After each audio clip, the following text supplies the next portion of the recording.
My parents abandoned me on my graduation day to throw a lavish yacht party for my golden child brother.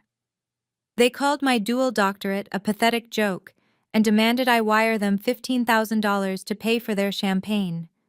They had absolutely no idea that before the day was over, a multi-billion-dollar corporate titan would hand me the exact weapon I needed to wipe their entire arrogant existence off the map. My name is Savannah, and I am 33 years old. Before I continue this story, let me know where you are watching from in the comments below. Hit like and subscribe if you have ever had to cut off toxic family members who treated your biggest achievements like absolute garbage. Growing up in a wealthy Connecticut suburb, my parents, Richard and Catherine, worshipped only one thing: money, status, and corporate power were their entire religion. My older brother Cameron was their anointed savior. He was a flashy, fast-talking tech bro who practically lived in custom-tailored suits and threw around investor cash like it was monopoly money. I, on the other hand, was the family embarrassment. Why? Because I loved science. Because my greatest passion was healing animals and studying complex genetics. To my elitist parents, veterinary medicine was a blue-collar joke. They constantly reminded me that playing with sick dogs would never secure a prestigious seat at their exclusive country club table. Fast forward to a crisp May morning. I was standing in the massive parking lot of Cornell University, the cool wind gently catching the heavy black fabric of my graduation gown. This was not just a regular graduation. I was about to walk across the stage to receive a dual Doctor of Veterinary Medicine and a PhD in Genetic Biotechnology. It took me nearly a decade of sleepless nights, grueling lab hours, and surviving entirely on meager student grants. My parents had adamantly refused to pay a single cent for a degree they deemed financially worthless, leaving me to claw my way to the top of my academic field entirely on my own. I nervously smoothed down my velvet doctoral hood, scanning the sea of arriving families. I was desperately searching for my parents' luxury SUV. I had sent them the gold-embossed invitation 6 months ago. I had even used my limited savings to book them a premium hotel suite near the campus.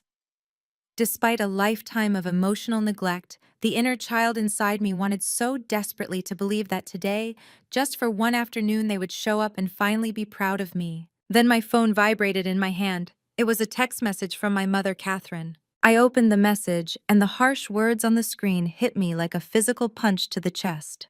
"We are not coming to your pointless ceremony. Being a vet is the pinnacle of failure, and we refuse to be embarrassed in front of our friends by celebrating it. We are currently hosting a private yacht party for Cameron. He just closed a massive new funding round for his tech startup. Wire $15,000 to his account immediately to cover the champagne. Consider it back rent for us raising you." I stared at the glowing screen, my vision blurring with hot, angry tears. I was breathing heavily, trying to process the staggering cruelty of her words. My own mother was blowing off the culmination of my life's work for a boat party, and having the sheer audacity to charge me for their expensive liquor. My hands shook violently as I pressed the call button. The phone rang twice before someone finally answered. It was not my mother. Over the loud, thumping bass of party music and the clinking of crystal glasses, my father Richard barked aggressively into the receiver. "What do you want, Savannah?" he snapped. "We are busy celebrating actual tangible success over here." I swallowed hard, trying with all my might to keep my voice from cracking. "Dad, it is my graduation day. I am about to get my doctorate. You promised you would be here." Richard let out a loud, mocking laugh that echoed cruelly through the phone speaker. "What is there to celebrate about treating sick dogs? You have wasted a decade of your life playing in a petting zoo. Your brother is dealing with elite hedge funds. He is securing millions in corporate capital. That is what a real career looks like. I earned a PhD. Dad," I pleaded. The last pathetic shred of the daughter who just wanted her father's love was desperately fighting to survive.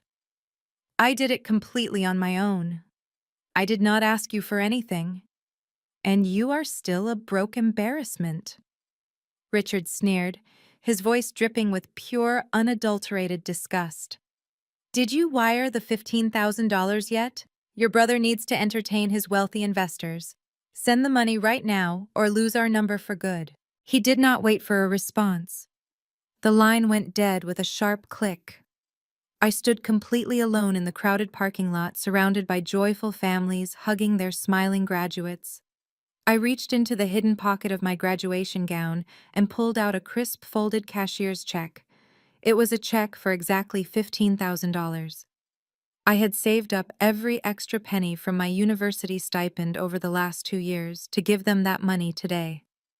I had intended it to be a massive thank you gift for raising me a peace offering to finally earn their respect.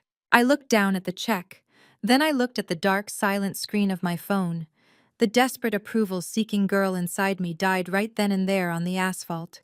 I took the thick paper between my fingers and slowly, deliberately tore it right down the middle.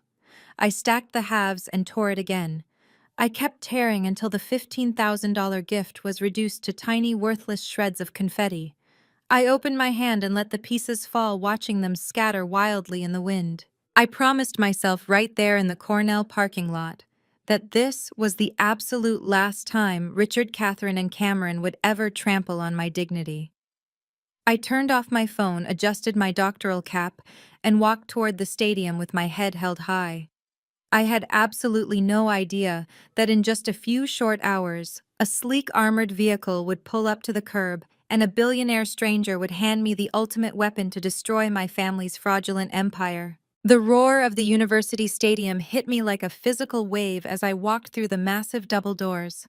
Thousands of people packed the bleachers, cheering wildly for their children, siblings, and friends. I found my seat among the doctoral candidates, a sea of velvet hoods and heavy academic regalia. As the ceremony dragged on, I watched my peers constantly checking their phones, waving frantically to their proud parents in the stands, and wiping away tears of joy. I sat perfectly still, my phone turned off, and buried deep in my pocket. I did not need to check it. I already knew exactly where my family was. They were standing on the polished deck of a rented luxury yacht, drinking expensive champagne and toasting to my brother's fraudulent tech success, entirely unbothered by my absence. When the university dean finally approached the massive wooden podium to announce the highest academic honors, the stadium quieted down.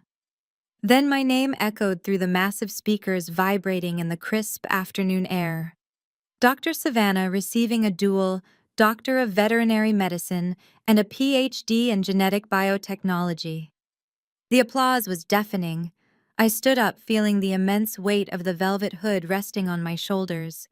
Every single grueling all-nighter, every skipped meal, every moment of crushing financial stress had led to this exact second. As I walked across the expansive wooden stage, my eyes instinctively scanned the VIP seating section where my parents were supposed to be sitting. The 4 premium seats I had reserved months in advance were completely empty. A few hours ago, that sight would have shattered my heart into a million pieces. But standing under the bright stage lights, grasping the heavy leather binder containing my hard-earned diplomas, I felt absolutely nothing but a profound, icy liberation. The heavy chains of their toxic expectations had finally snapped. I shook the dean's hand, smiled brightly for the official university photographer, and walked off the stage as a completely free woman. Once the closing remarks finished and the sea of graduates erupted into chaotic celebration, I did not linger. I bypassed the crowded reception areas, where families were popping champagne corks, arranging massive bouquets of flowers, and taking endless photographs. I did not want to be the pathetic, isolated girl standing alone in the background of someone else's joyful memory. I navigated through the labyrinth of campus hallways, keeping my head down, heading toward the secluded rear exit of the stadium. I pushed open the heavy glass doors, expecting to find the quiet, empty sidewalk leading back to my cheap, off-campus apartment. Instead, my path was immediately and aggressively blocked. 2 massive men wearing impeccably tailored black suits and discreet communication earpieces stepped smoothly in front of me. Their posture screamed private military, and they moved with a terrifying, synchronized precision. They did not look like standard campus security. They looked like lethal corporate professionals. I froze in my tracks, my grip tightening instinctively around my leather diploma binder. My mind raced, trying to figure out if my brother's shady financial dealings had somehow brought dangerous debt collectors to my doorstep. I took a cautious step back, opening my mouth to shout for help, but before I could utter a single word, a massive vehicle glided silently around the corner. It was a sleek, pitch-black, heavily armored Maybach. It pulled up to the curb right beside me, its pristine paint reflecting the afternoon sun. The engine purred with a deep, menacing hum. The two suited men immediately stepped aside, flanking the rear door like royal guards. The heavy bulletproof door swung open with a solid metallic thud that commanded absolute attention. A man stepped out of the luxurious leather-lined interior. He looked to be in his mid-50s, possessing an aura of absolute unshakable authority. He wore a bespoke charcoal suit that likely cost more than my entire decade of doctoral tuition. His silver hair was perfectly styled, and his sharp, calculating eyes locked onto me with an intense, intimidating focus. I recognized him instantly. Anyone working in the upper echelons of biotechnology would recognize him. It was Mr. Maxwell, the brilliant, notoriously ruthless chief executive officer of Apex Biogen. His company was a $20 billion global agricultural pharmaceutical conglomerate. Apex Biogen was the undisputed titan of the industry, a corporate predator that bought out promising tech startups, revolutionized global supply chains, and crushed competitors without a second thought. My heart hammered a chaotic rhythm against my ribs. What in the world was a billionaire titan doing standing on a quiet university sidewalk waiting for me? Mr. Maxwell did not offer a polite greeting. He did not ask how my graduation ceremony went, and he certainly did not congratulate me on my degrees. He simply reached into his tailored jacket, pulled out a thick, leather-bound dossier, and held it out toward me. I recognized the title printed boldly on the cover. It was my doctoral dissertation. It was the exact same research paper my parents had dismissed as a pathetic joke about treating sick dogs. He looked me dead in the eye, his voice smooth, commanding, and laced with absolute certainty. Dr. Savannah, your research on mutated animal gene therapy is not just a dissertation. It is the key to revolutionizing global agricultural pharmaceuticals. Get in the car. We have an empire to build. I stared at the billionaire titan, then down at the worn leather cover of my dissertation, resting in his impeccably manicured hands. A normal person might have hesitated, paralyzed by the sheer absurdity of the situation. But I was not a normal person anymore. The desperate daughter who craved her parents' validation had died in the parking lot an hour ago. The woman standing on the curb was a scientist who knew the exact staggering value of her own intellect. I did not ask a single question. I simply gathered the heavy folds of my graduation gown, stepped into the plush leather-lined interior of the armored Maybach, and let the heavy door slam shut behind me. The ride to the Apex Biogen headquarters was a masterclass in corporate efficiency. As the luxury vehicle navigated smoothly through the highway traffic, Mr. Maxwell did not waste time on small talk. He explained that his elite team of data analysts had been aggressively scouring global university databases for months. They were searching for a very specific algorithm related to mutated animal gene therapy, a missing link required to stabilize their newest agricultural pharmaceutical line. My dissertation, the exact same research my father had brutally mocked as a blue-collar joke, was the holy grail Apex Biogen had been desperately hunting for. We arrived at a towering skyscraper entirely encased in reflective black glass. The private executive elevator shot us up 50 floors in a matter of seconds, the doors parting to reveal a breathtaking penthouse boardroom. The space was a fortress of modern corporate power, featuring floor-to-ceiling windows that offered a panoramic view of the sprawling city skyline. Mr. Maxwell bypassed the standard pleasantries. He took a seat at the head of a massive mahogany conference table, opened a sleek leather folio, and slid a thick stack of legal documents directly across the polished wood until it stopped in front of me. "Read it carefully, Dr. Savannah," he instructed, leaning back in his chair. "But I will save you the trouble of deciphering the legal jargon. We are offering you the position of Chief Scientific Officer at Apex Biogen effective immediately." I opened the heavy cover of the contract. My eyes immediately locked onto the compensation clause printed boldly on the second page. I actually stopped breathing for a fraction of a second. The numbers printed on the pristine white paper were so astronomically large, they barely computed in my brain.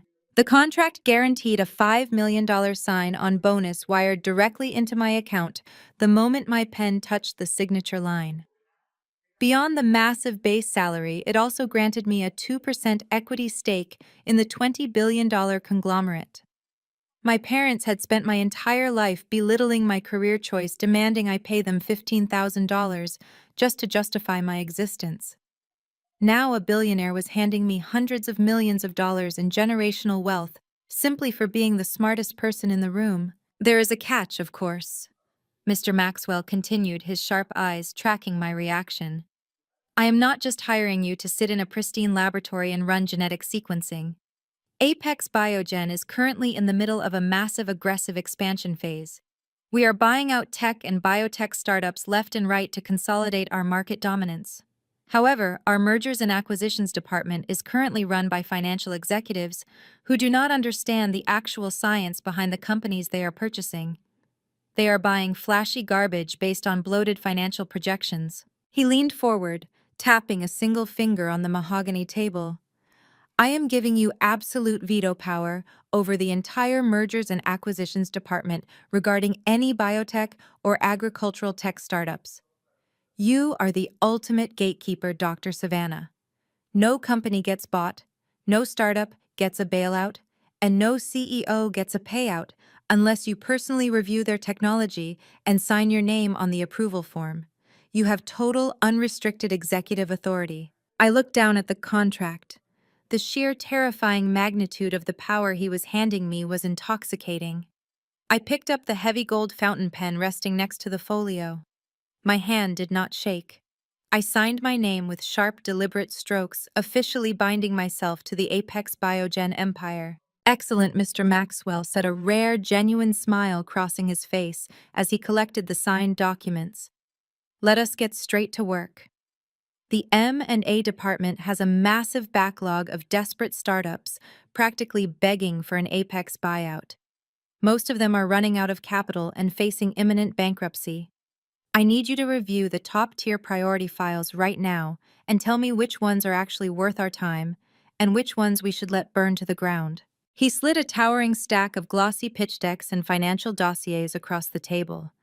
I took off my doctoral cap, tossed it onto the empty chair beside me, and pulled the first file toward me. I opened the cover, my eyes scanning the executive summary with the clinical analytical precision I had honed over a decade of rigorous academic research. The first few pitch decks were exactly what Mr. Maxwell had described. Flashy presentations masking weak technology and severely bloated valuations. I tossed them into the rejection pile without a second thought. But as I pulled the fourth thick folder from the center of the stack, my hand suddenly froze, hovering over the glossy cover. The company logo stamped on the front of the pitch deck was incredibly familiar. I opened the file and stared at the executive summary. The financials were an absolute disaster. The startup was hemorrhaging cash at a terrifying rate, taking on massive amounts of toxic debt, and the technology they were trying to sell was entirely fraudulent. The proposal was not a confident business pitch.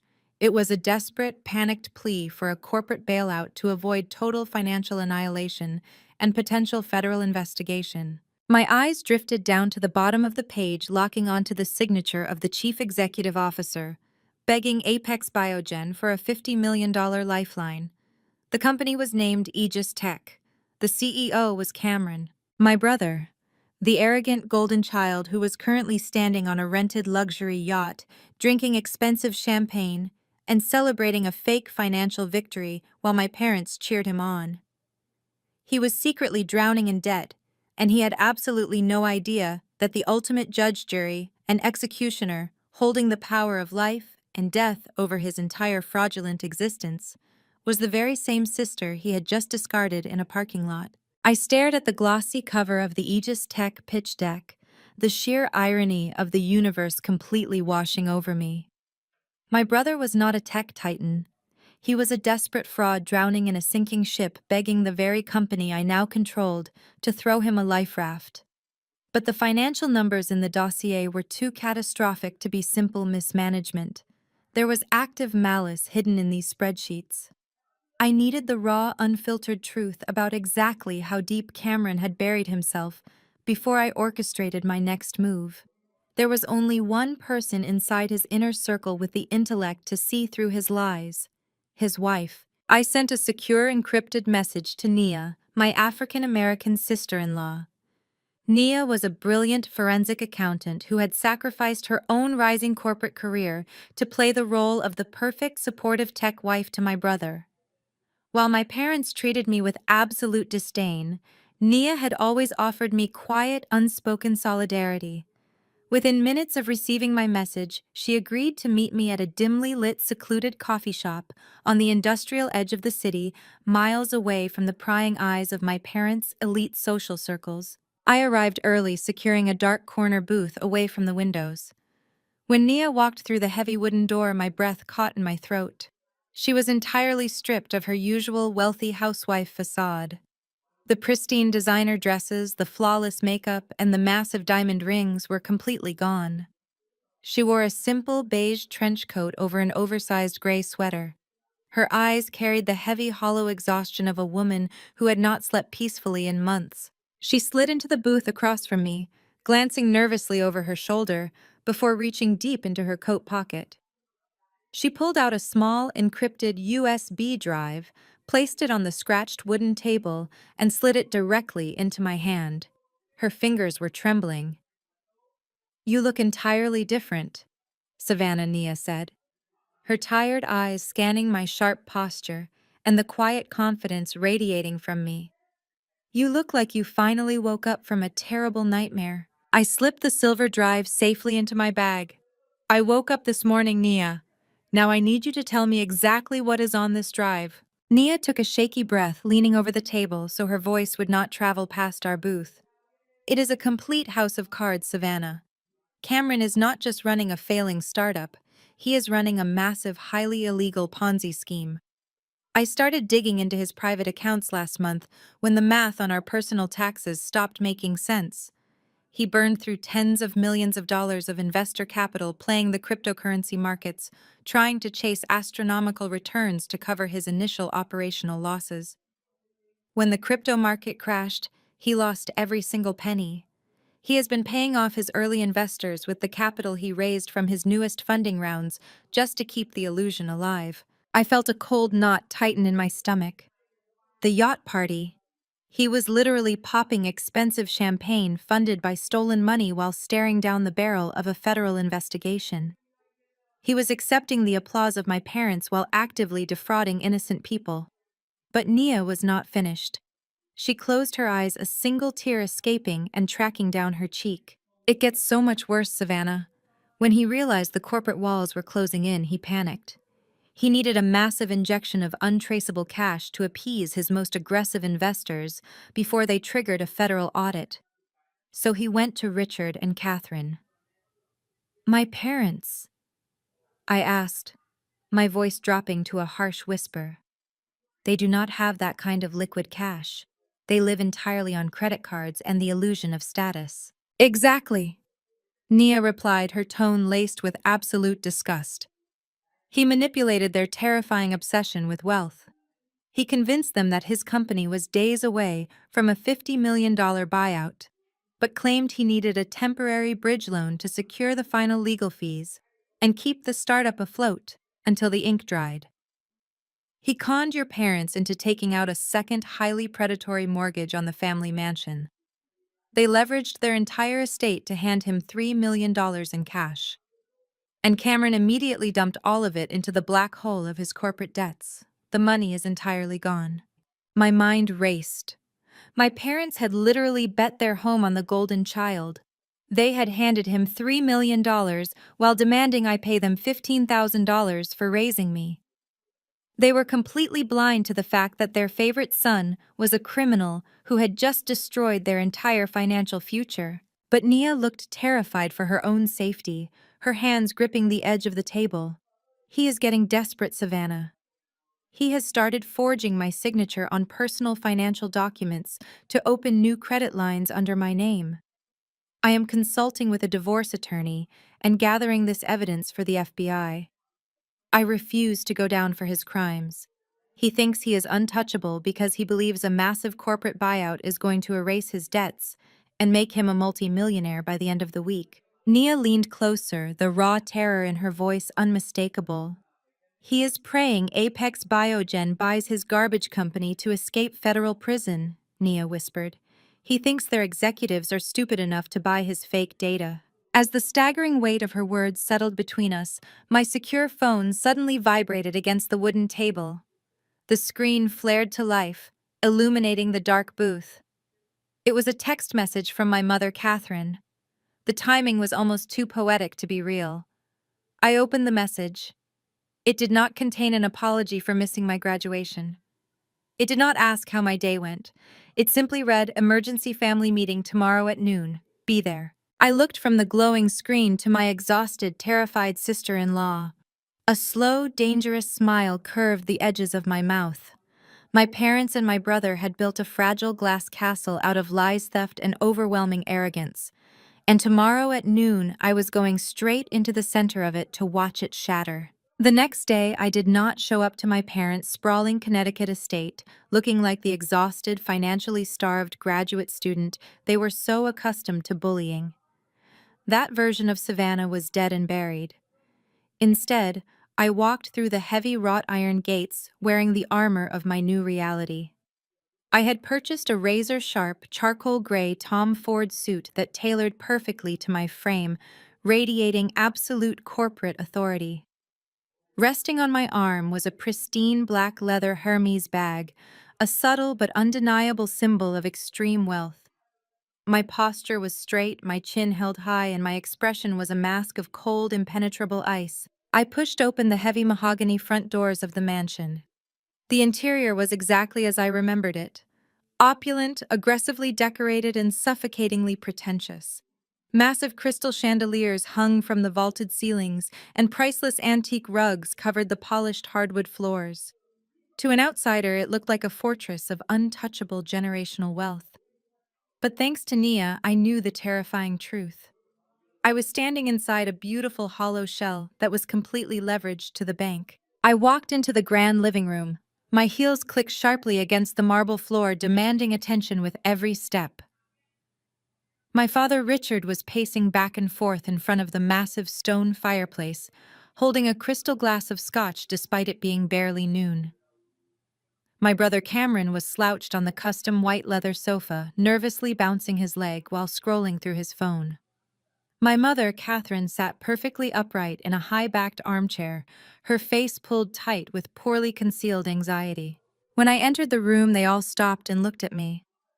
A normal family might have been taken aback by the staggering physical transformation of their daughter.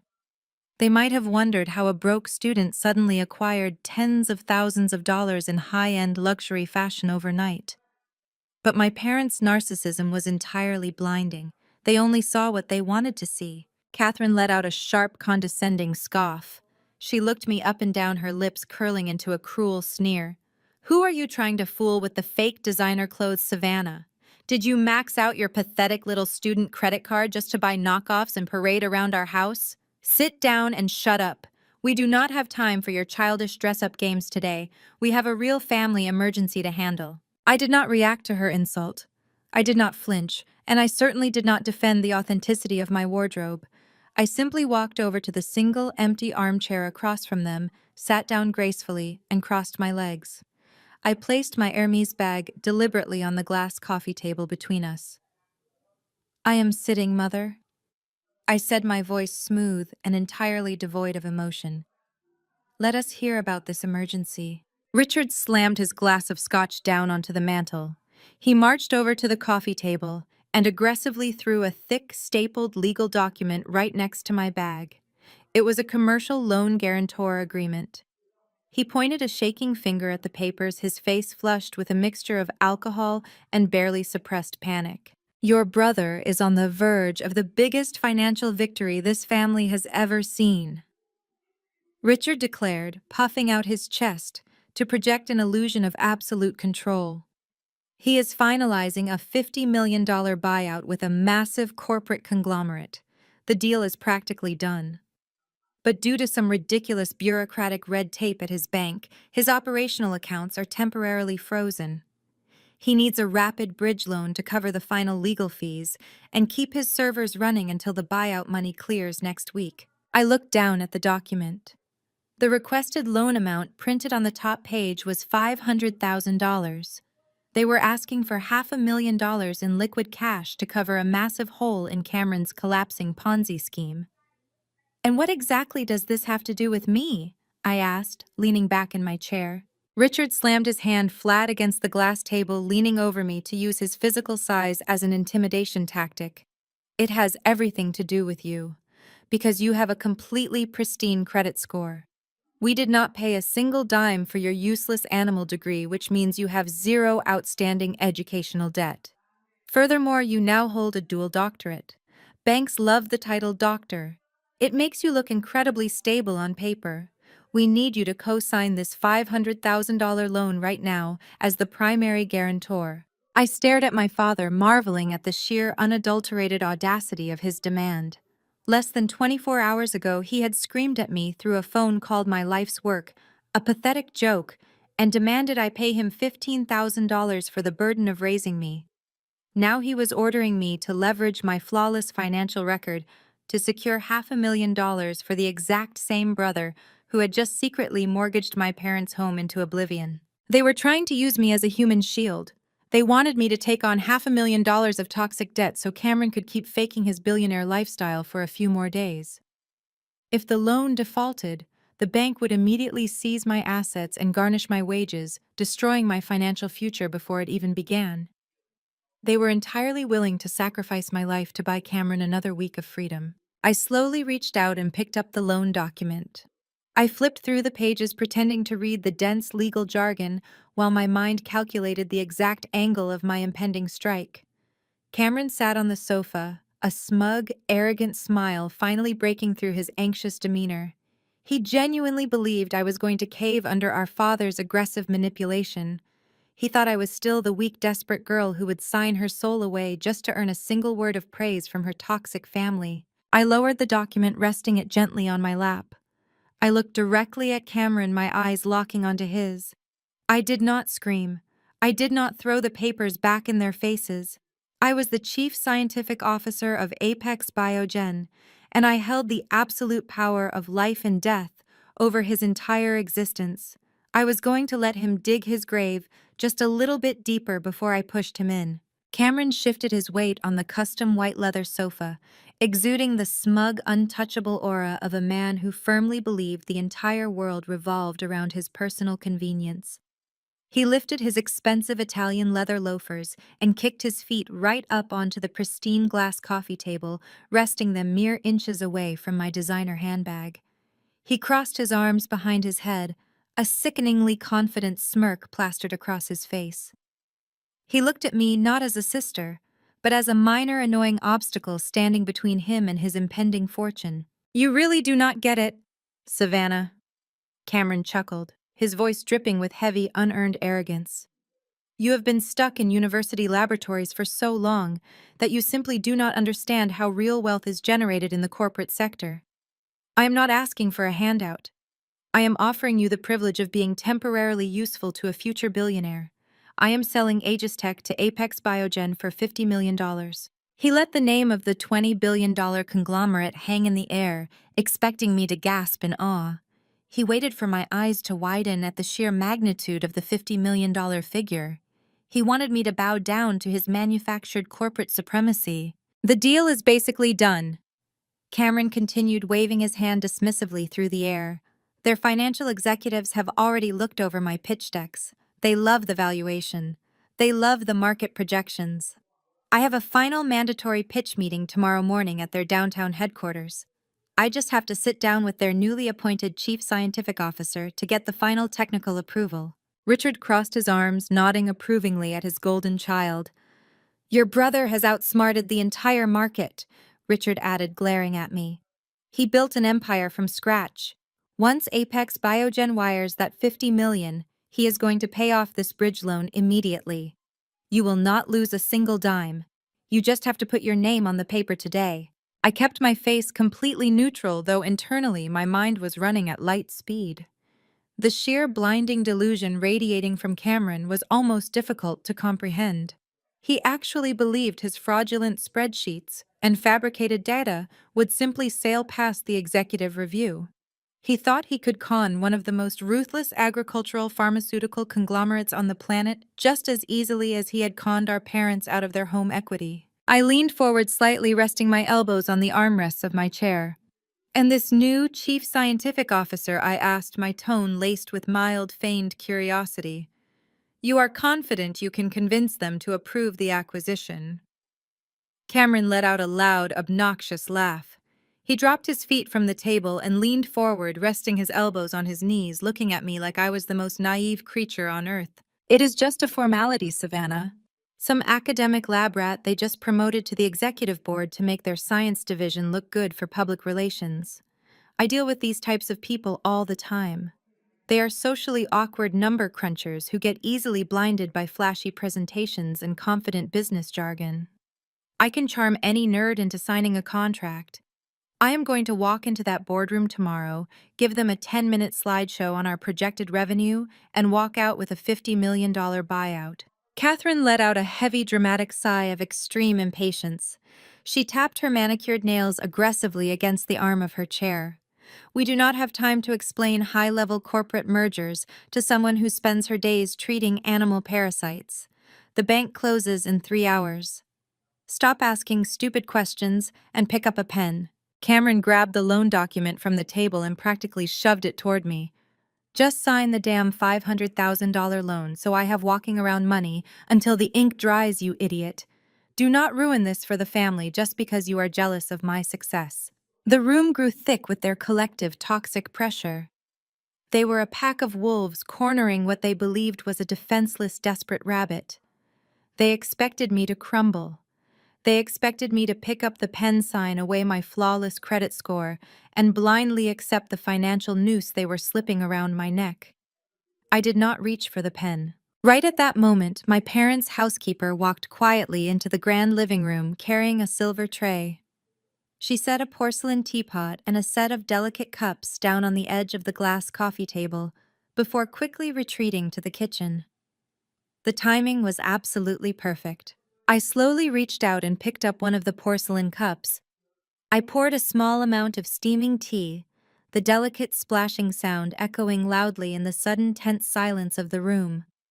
I lifted the cup to my lips. I did not rush. I took a slow, deliberate sip, letting the warm liquid soothe my throat while my family watched me with escalating irritation. Savannah Richard barked, his face turning a dark shade of red. "Did you not hear your brother? Sign the paper." I lowered the teacup, resting it perfectly on its matching saucer, with a soft, definitive clink. I looked directly at Cameron. I let a slow, freezing smile spread across my face. It was not a smile of submission. It was the terrifying, calculated smile of an apex predator who had just locked the cage door from the outside. "I am not going to sign your loan, Cameron," I said, my voice smooth and entirely devoid of hesitation. Before the eruption of their outrage could even begin to form, I tilted my head slightly, my eyes piercing straight through his arrogant facade. I simply asked a single question. "Are you absolutely certain this new CSO will approve the buyout for your garbage company?" Cameron stared at me for a split second, his brain entirely misinterpreting the weight of my question. He thought I was just being a bitter, jealous sibling trying to poke holes in his magnificent corporate fantasy. He rolled his eyes, letting out a loud theatrical groan of annoyance that echoed in the cavernous living room. "Garbage company," Cameron mocked, shaking his head with a pitying smirk. "You are so unbelievably pathetic, Savannah. You have zero understanding of the modern tech industry. Aegis Tech is going to revolutionize the global market, and Apex Biogen knows it. That is exactly why they are throwing $50 million at me. You are just terrified that my massive success is going to completely overshadow your pathetic little animal clinic." Before I could even offer a calm response to his staggering delusion, the fragile, paper-thin patience of my mother entirely snapped. Catherine slammed her hand flat against the glass coffee table with such explosive, violent force that the porcelain teacups rattled sharply against their saucers. She leaned forward, her face twisting into a mask of pure, unfiltered rage. The polished, aristocratic facade she so carefully maintained for her elite country club friends completely melted away, revealing the vicious, highly toxic woman hiding underneath. "How dare you speak to your brother like that?"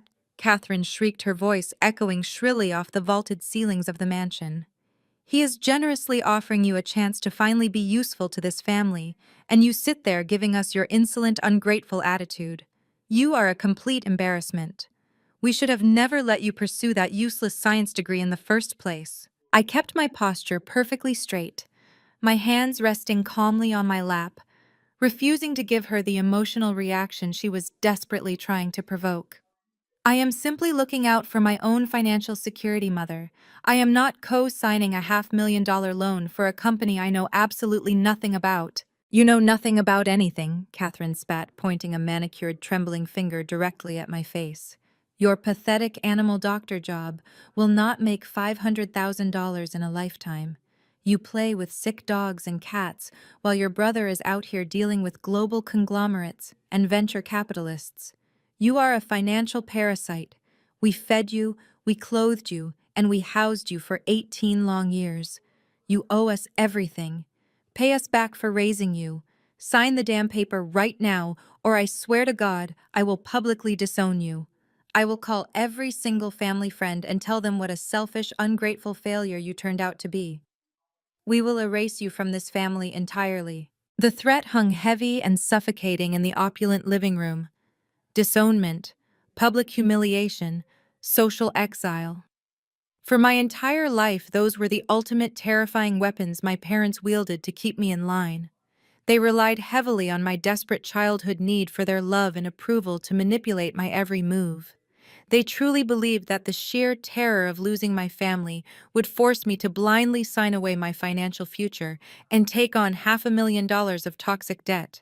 Richard crossed his arms, standing tall next to the grand stone fireplace, nodding in firm agreement with my mother. "You heard her, Savannah. This is your absolute last warning. You either pick up that pen and support your brother, or you walk out that front door right now and never come back." I looked at the three of them. My father, the arrogant enforcer who worshipped money above his own daughter. My mother, the toxic manipulator who viewed children as financial investments. And my brother, the fraudulent golden child, who was currently hiding a $3 million mortgage default from the very parents fiercely defending him. They were a perfect destructive trinity of deception. A profound, unbreakable sense of peace washed over my entire soul. The little girl who used to cry alone in her bedroom, wondering why she was never good enough for her parents, was finally and permanently gone. The woman sitting in the tailored Tom Ford suit did not need their conditional love.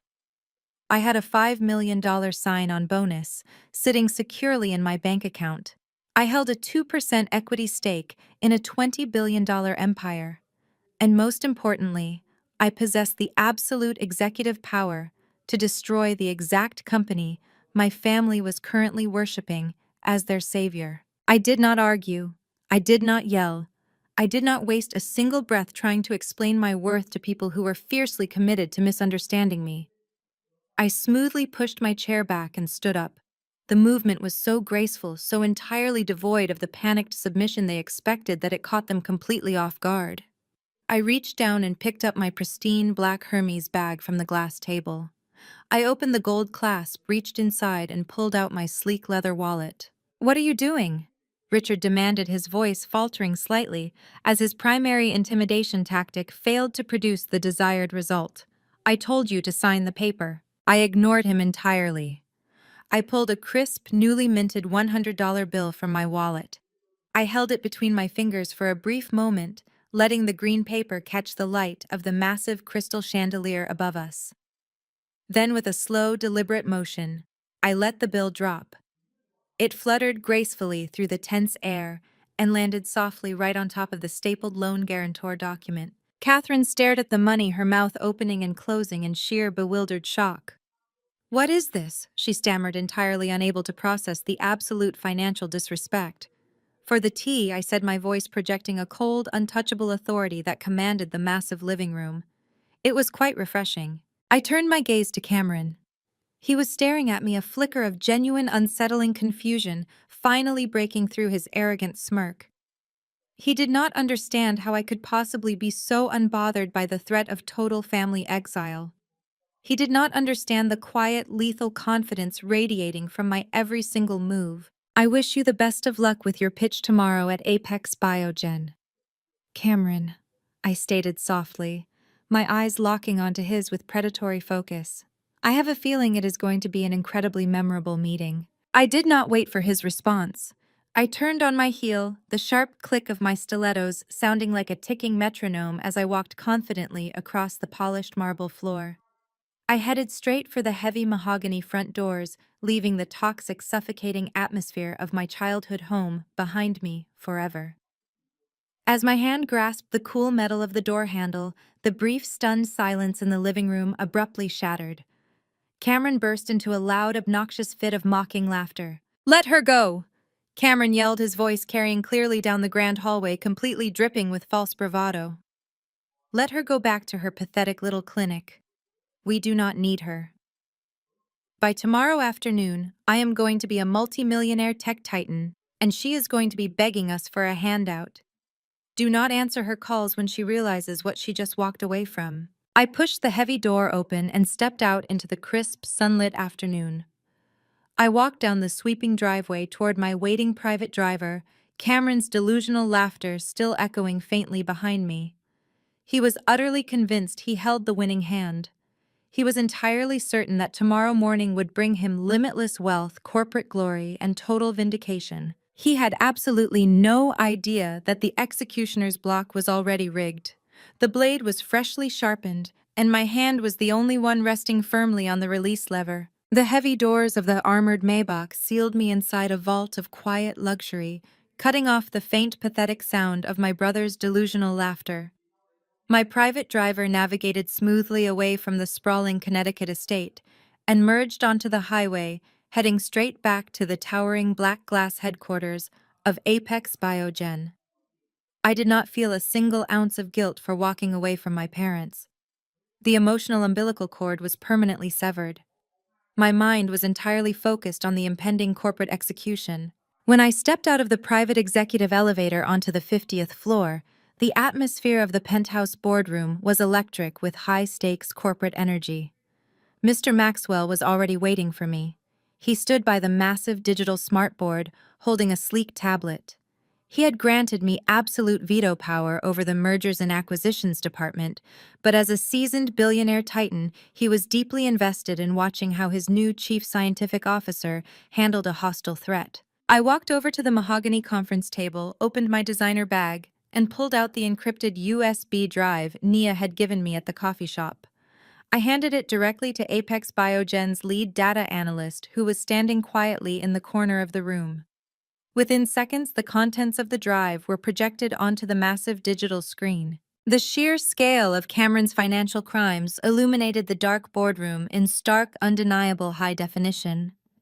Mr. Maxwell crossed his arms, his sharp eyes scanning the fabricated revenue streams, the hidden crypto losses, and the highly illegal shell accounts Cameron had used to hide his massive operational deficits. "This is not just a bad investment," Mr. Maxwell observed, his voice a low, dangerous rumble.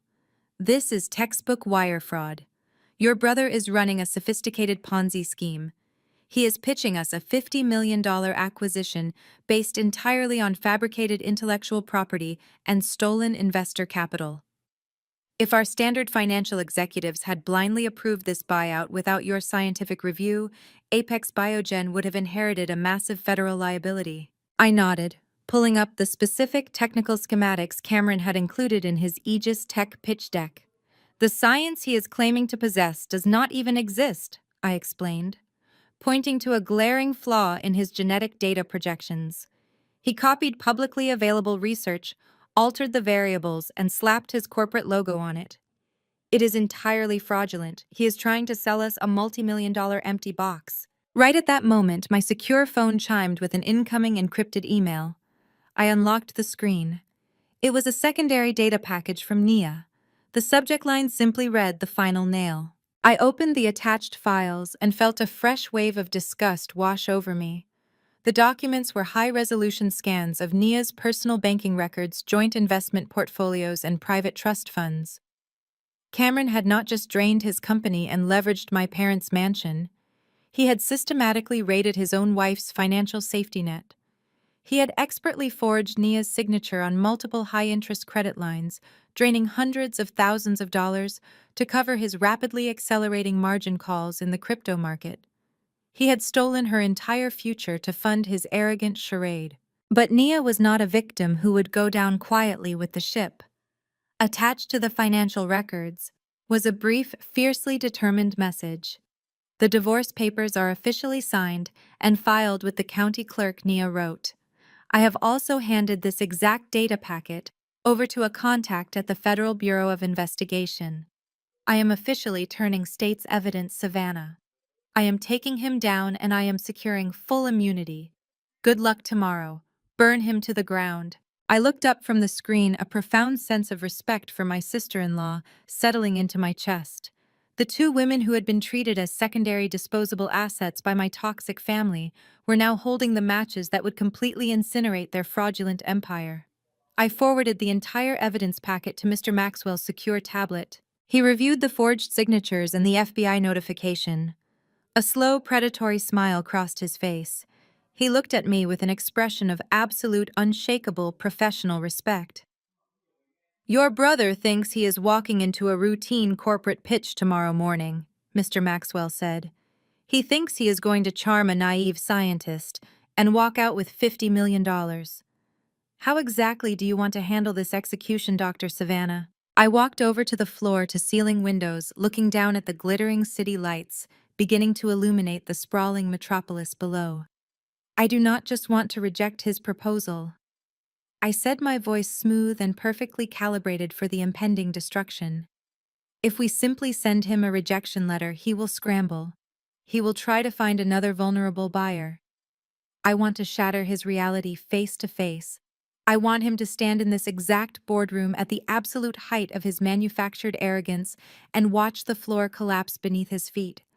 I want the rejection to be completely undeniable." Mr. Maxwell nodded in firm agreement.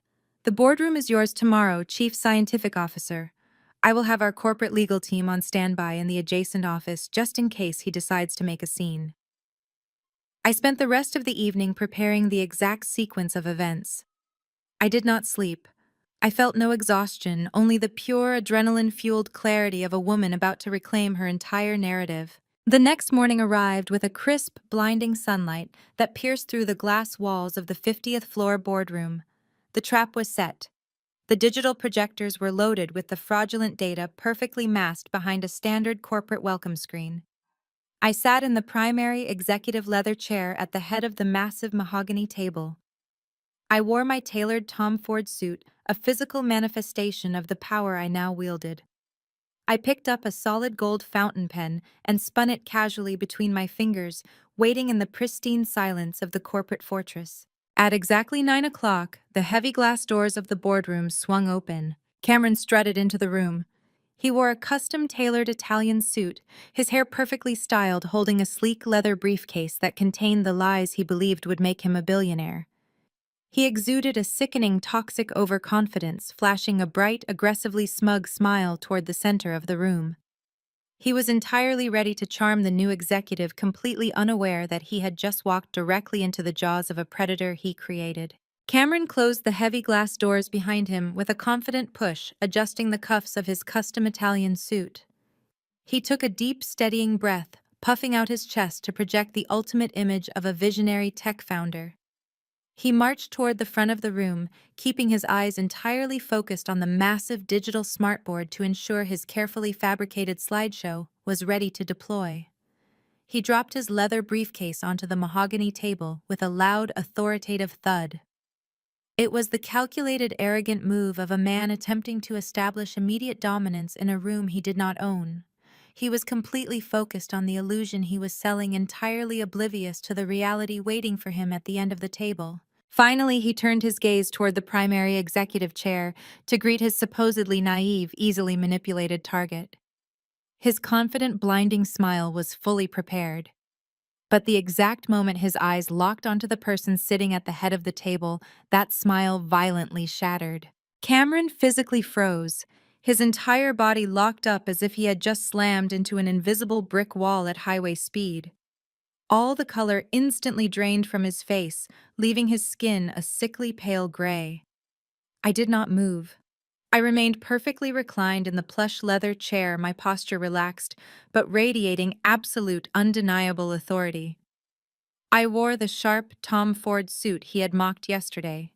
I continued to casually spin the solid gold fountain pen between my fingers, letting the rhythmic metallic glint catch the bright morning sunlight pouring through the floor-to-ceiling windows. I watched the gears in his brain violently grind to a halt.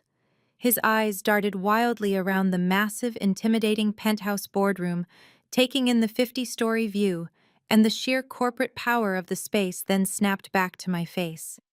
He was entirely unable to reconcile the two images. In his desperately flawed reality, I was the broke, pathetic animal doctor who had just been thrown out of his parents' mansion. I was the financial parasite who stupidly refused to sign a loan to save his life.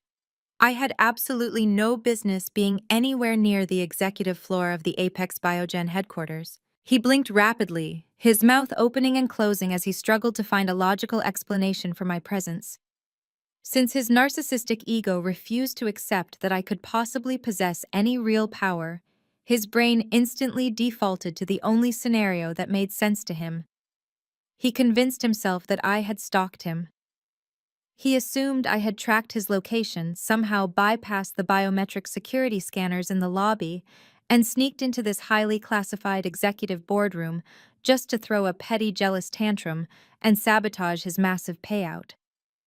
Alternatively, he thought perhaps I had begged for a miserable temp job pouring coffee or organizing files just to be near the corporate elite. The shock rapidly morphed into intense defensive rage.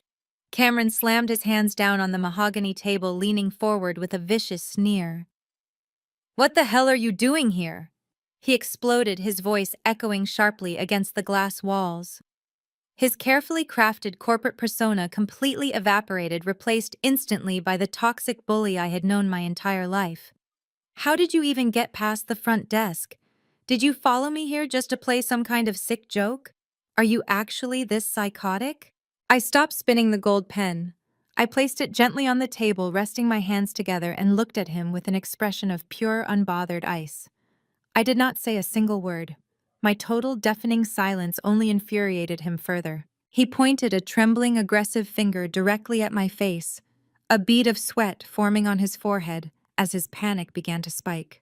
"Get out of that chair right now, Savannah," he commanded, his voice pitching higher with manic desperation. "You are not going to embarrass me today. You are not going to throw a jealous fit because I am about to become a multimillionaire while you play with sick dogs. I am pitching a $50 million acquisition to the chief scientific officer of this entire conglomerate in exactly 2 minutes.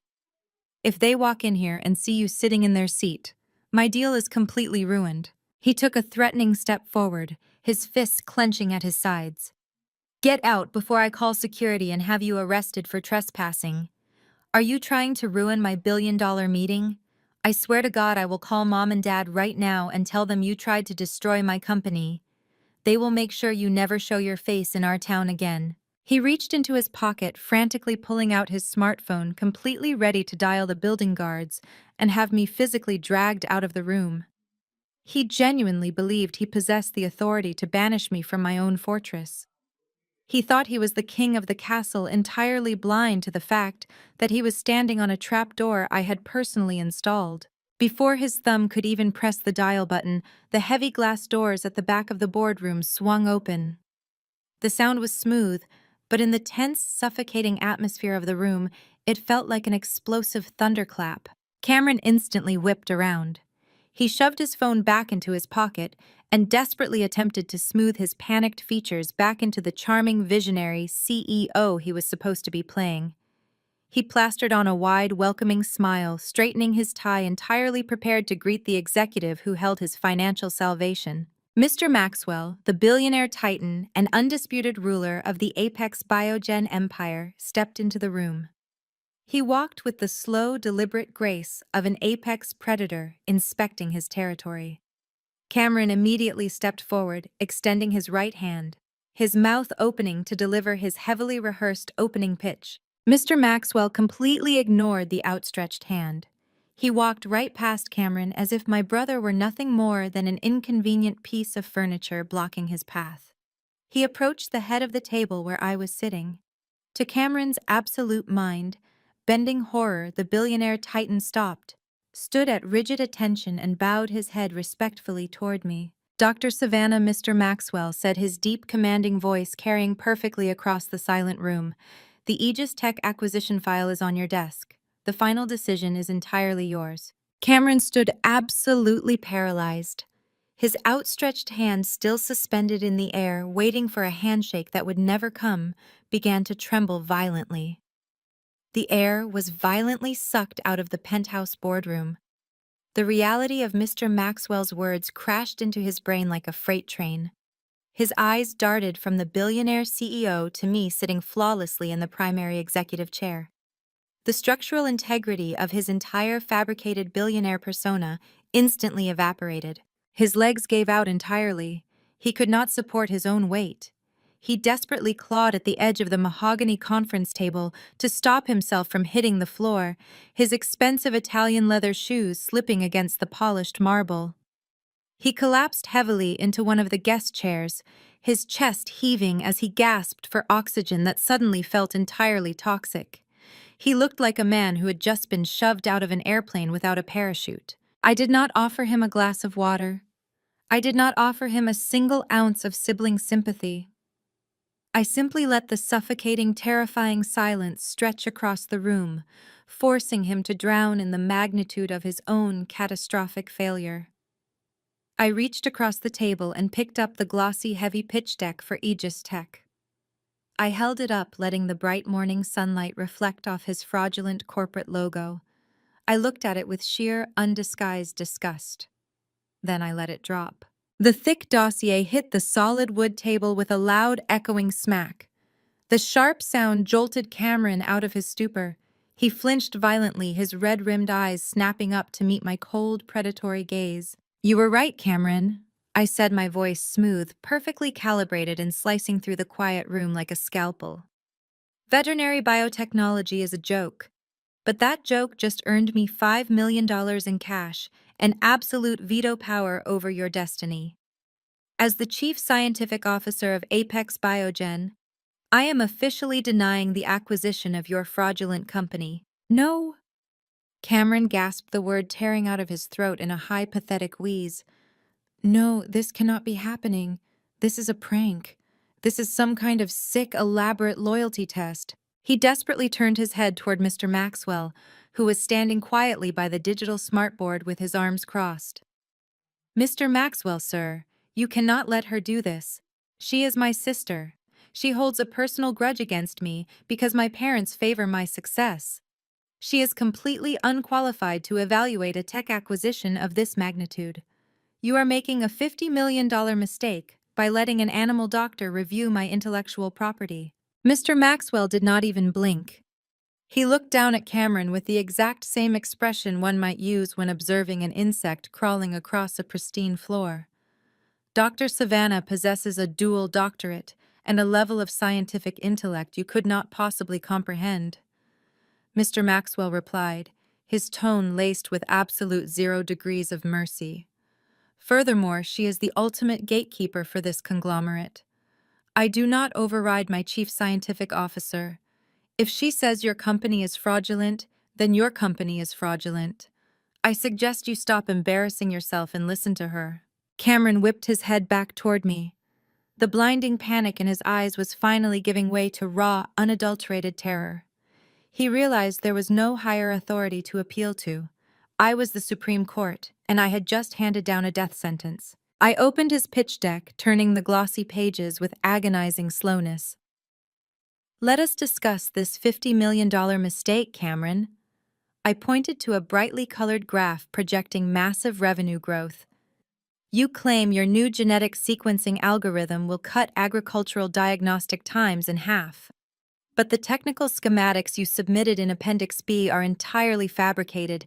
You lifted the core code from a public domain database from 2 years ago, scrambled the variables, and slapped the Aegis Tech logo on it.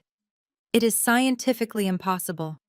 You are trying to sell a multi-billion-dollar conglomerate an empty, worthless box. A thick bead of sweat rolled down Cameron's temple. He opened his mouth to defend his fake science, but I did not let him speak. And it gets worse, I continued, my voice dropping to a lethal whisper. I flipped to the financial section of his dossier. I know exactly why you are trying to sell an empty box. I know about the margin calls, Cameron. I know about the tens of millions of dollars of investor capital you burned in the cryptocurrency markets. I know you have been paying off your early investors with your new funding rounds to keep the Ponzi scheme alive. Cameron physically shrank into his chair. He clutched his stomach as if I had just stabbed him. How he whispered, his voice trembling uncontrollably. How do you know that? I ignored his question and pressed the blade in deeper.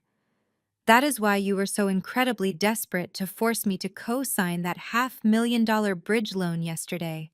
You were entirely out of stolen cash. You needed my pristine credit score to keep the lights on for just a few more days, hoping you could con Apex Biogen into wiring you $50 million before the federal auditors knocked on your door.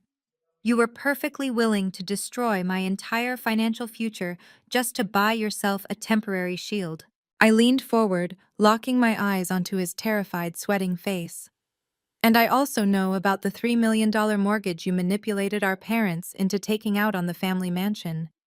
You took their home, you dumped the cash into your black hole of debt, and now they are entirely leveraged to the bank. Cameron was hyperventilating now. Short, rapid, desperate breaths escaped his pale lips. His perfectly styled hair was disheveled, his custom Italian suit suddenly looking like an oversized Halloween costume on a frightened child. He was completely trapped. The corporate bailout was dead. The bridge loan was denied. His secret crimes were entirely exposed in the highest echelon of the industry he worshipped. But the execution was not over. The sheer devastation of the rejected buyout was only the first phase of the trap. Cameron thought the loss of the $50 million was the absolute worst thing that could possibly happen to him today. He had absolutely no idea that the real architect of his destruction was waiting just outside the boardroom doors, holding the final inescapable federal nail to his coffin. Cameron stared at me, the terrifying reality of his complete exposure finally breaking the last fragile threads of his sanity.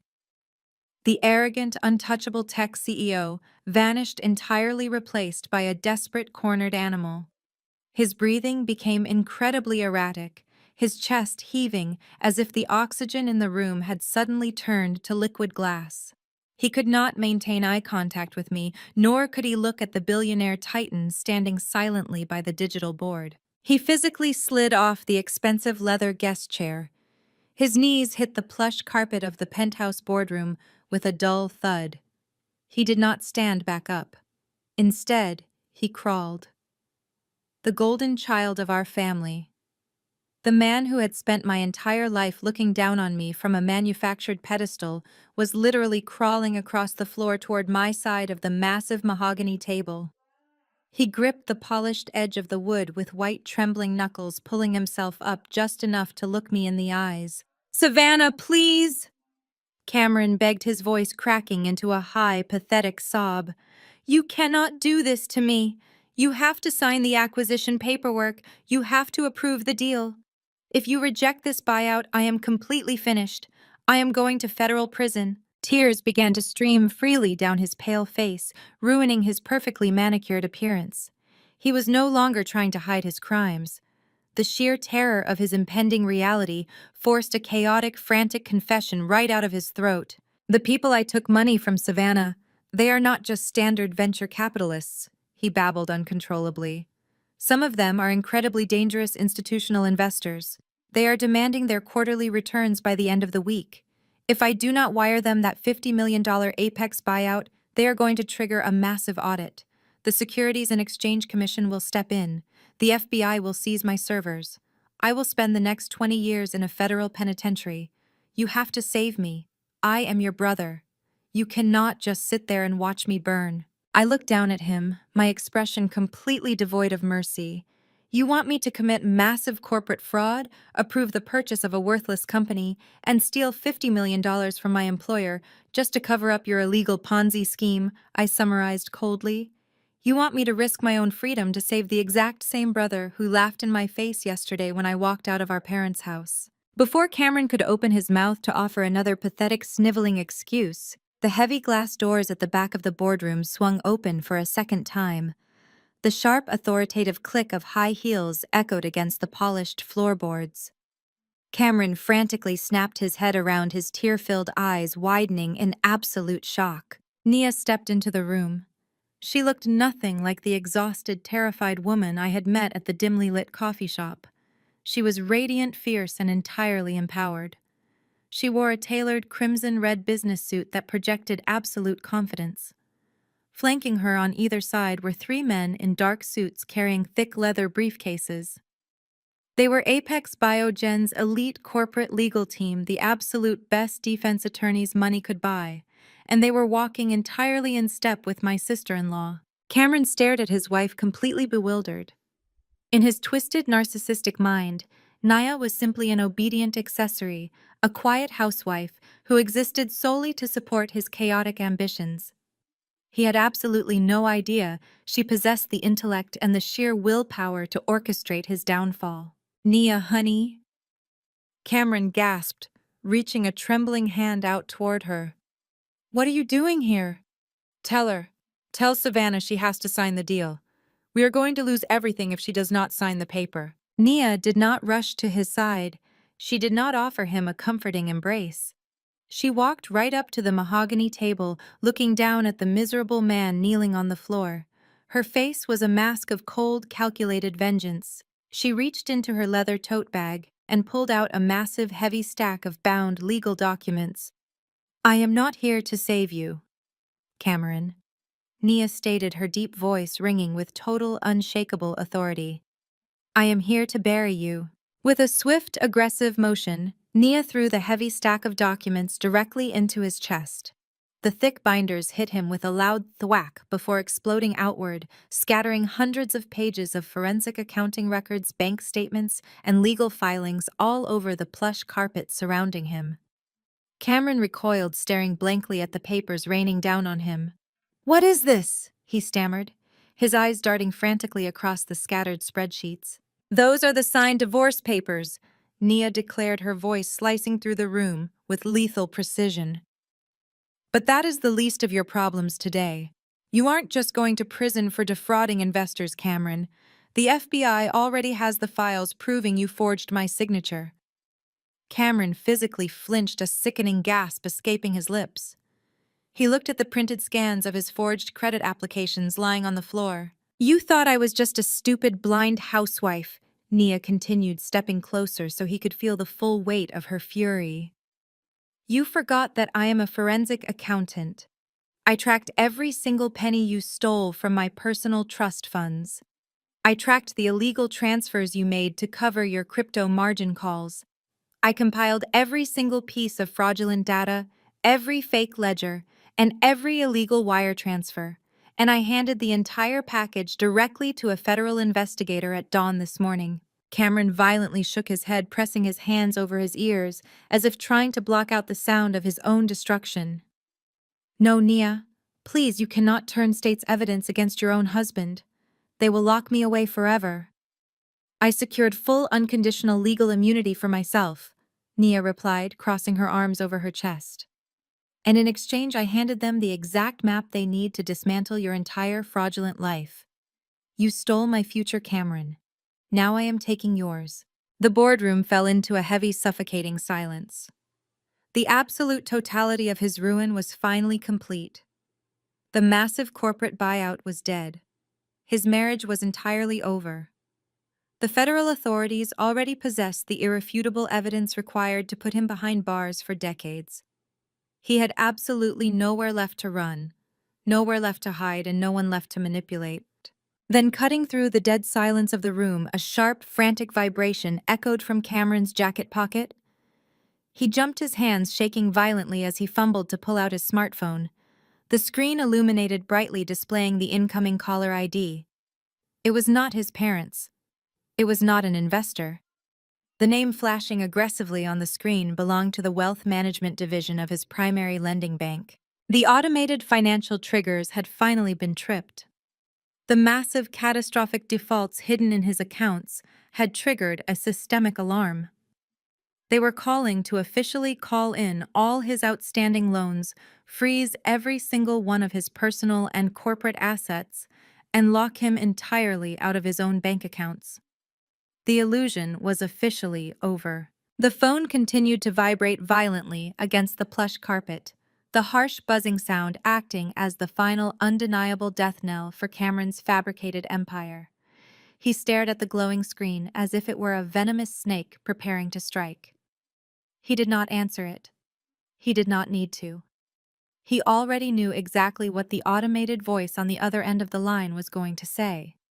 The risk management algorithms at his primary lending bank had officially frozen his accounts. Every single elite credit card inside his custom leather wallet was now a useless piece of plastic. His corporate checking accounts, his personal savings, and his hidden offshore safety nets were entirely locked down by federal banking mandates. In the span of a few excruciating minutes, the golden child of our family was officially worth absolute zero. He slowly lifted his head, his face a grotesque mask of sheer, unadulterated desperation. He looked at me sitting comfortably in the primary executive chair, and then at Nia, who was staring down at him with an expression of immovable icy stone. "Savannah," he whispered, his voice completely devoid of the booming, arrogant bravado he had wielded like a weapon his entire life. "I will do anything. I will sign over the entire company to you for free. I will give you every single patent I own. I will mop the floors of your laboratories. Just do not let them send me to prison. Please, you are my sister, you have to protect me." I looked down at him, feeling a profound, deeply satisfying sense of closure. The man kneeling on the floor was the exact same person who had spent 33 years actively trying to destroy my self-worth. He was the brother who had laughed uncontrollably as I walked out of my parents' mansion yesterday, utterly convinced I was a pathetic failure who would soon be begging him for a handout. The universe has a beautiful, poetic way of balancing the scales, and I was entirely ready to deliver the final weight. "I am not your protector, Cameron," I replied, my voice echoing with a cold, absolute finality. "And I certainly do not hire federal criminals to mop the floors of my laboratories. Your pitch is officially over." I reached out and pressed my index finger firmly against the glowing silver intercom button embedded in the polished mahogany table. The line connected instantly to the ground floor security hub. "This is the chief scientific officer," I stated clearly into the microphone. "We have an unauthorized trespasser in the penthouse boardroom. Send an extraction team immediately. He is to be escorted off the premises and permanently banned from all Apex Biogen properties." Cameron let out a strangled, hysterical cry. "No, wait, let us negotiate. Mr. Maxwell, sir, you are a businessman. You know we can make a deal." He scrambled on his knees toward the billionaire CEO, his hands reaching out desperately to grab the hem of Maxwell's bespoke charcoal jacket. Mr. Maxwell simply took a single fluid step back, his face a mask of total corporate disgust. "Do not touch me," Mr. Maxwell ordered sharply, his voice practically vibrating with authority. "Your company is a fraud, your financials are an insult to my intelligence, and your presence in my boardroom is a severe corporate liability. You have exactly 10 seconds to leave before my guards use physical force." The heavy glass doors swung open before Cameron could even attempt to stand. 4 massive security guards poured into the boardroom. They wore tactical black uniforms and moved with the terrifying synchronized precision of a highly trained corporate military unit. They did not ask him to leave politely. They did not care about his custom-tailored Italian suit, his expensive leather briefcase, or his fabricated tech founder persona. They immediately descended upon him. 2 of the guards grabbed Cameron by the arms, hoisting him violently off the plush carpet. Cameron thrashed and kicked his expensive loafers, scrambling uselessly in the air. "Let go of me!" he screamed, his voice cracking hysterically. "I am a tech founder. I am a CEO. You cannot touch me. Do you know who I am?" The guards ignored his pathetic protests entirely. They dragged him backward out of the boardroom. I stood up from my chair and walked slowly to the glass doorway alongside Nia. We stood side by side, watching the golden child being hauled down the pristine, brightly lit executive corridor. Dozens of elite corporate executives, financial analysts, and legal partners stepped out of their glass offices to watch the spectacle. The high society tech genius was reduced to a sobbing, kicking toddler, being physically removed from the absolute epicenter of global power. He was dragged into the executive elevator, the polished steel doors sliding shut on his terrified, tear-streaked face, cutting off his frantic screaming. I knew exactly what awaited him at the bottom.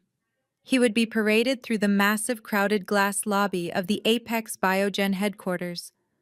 Hundreds of employees and visiting executives would watch him being marched out.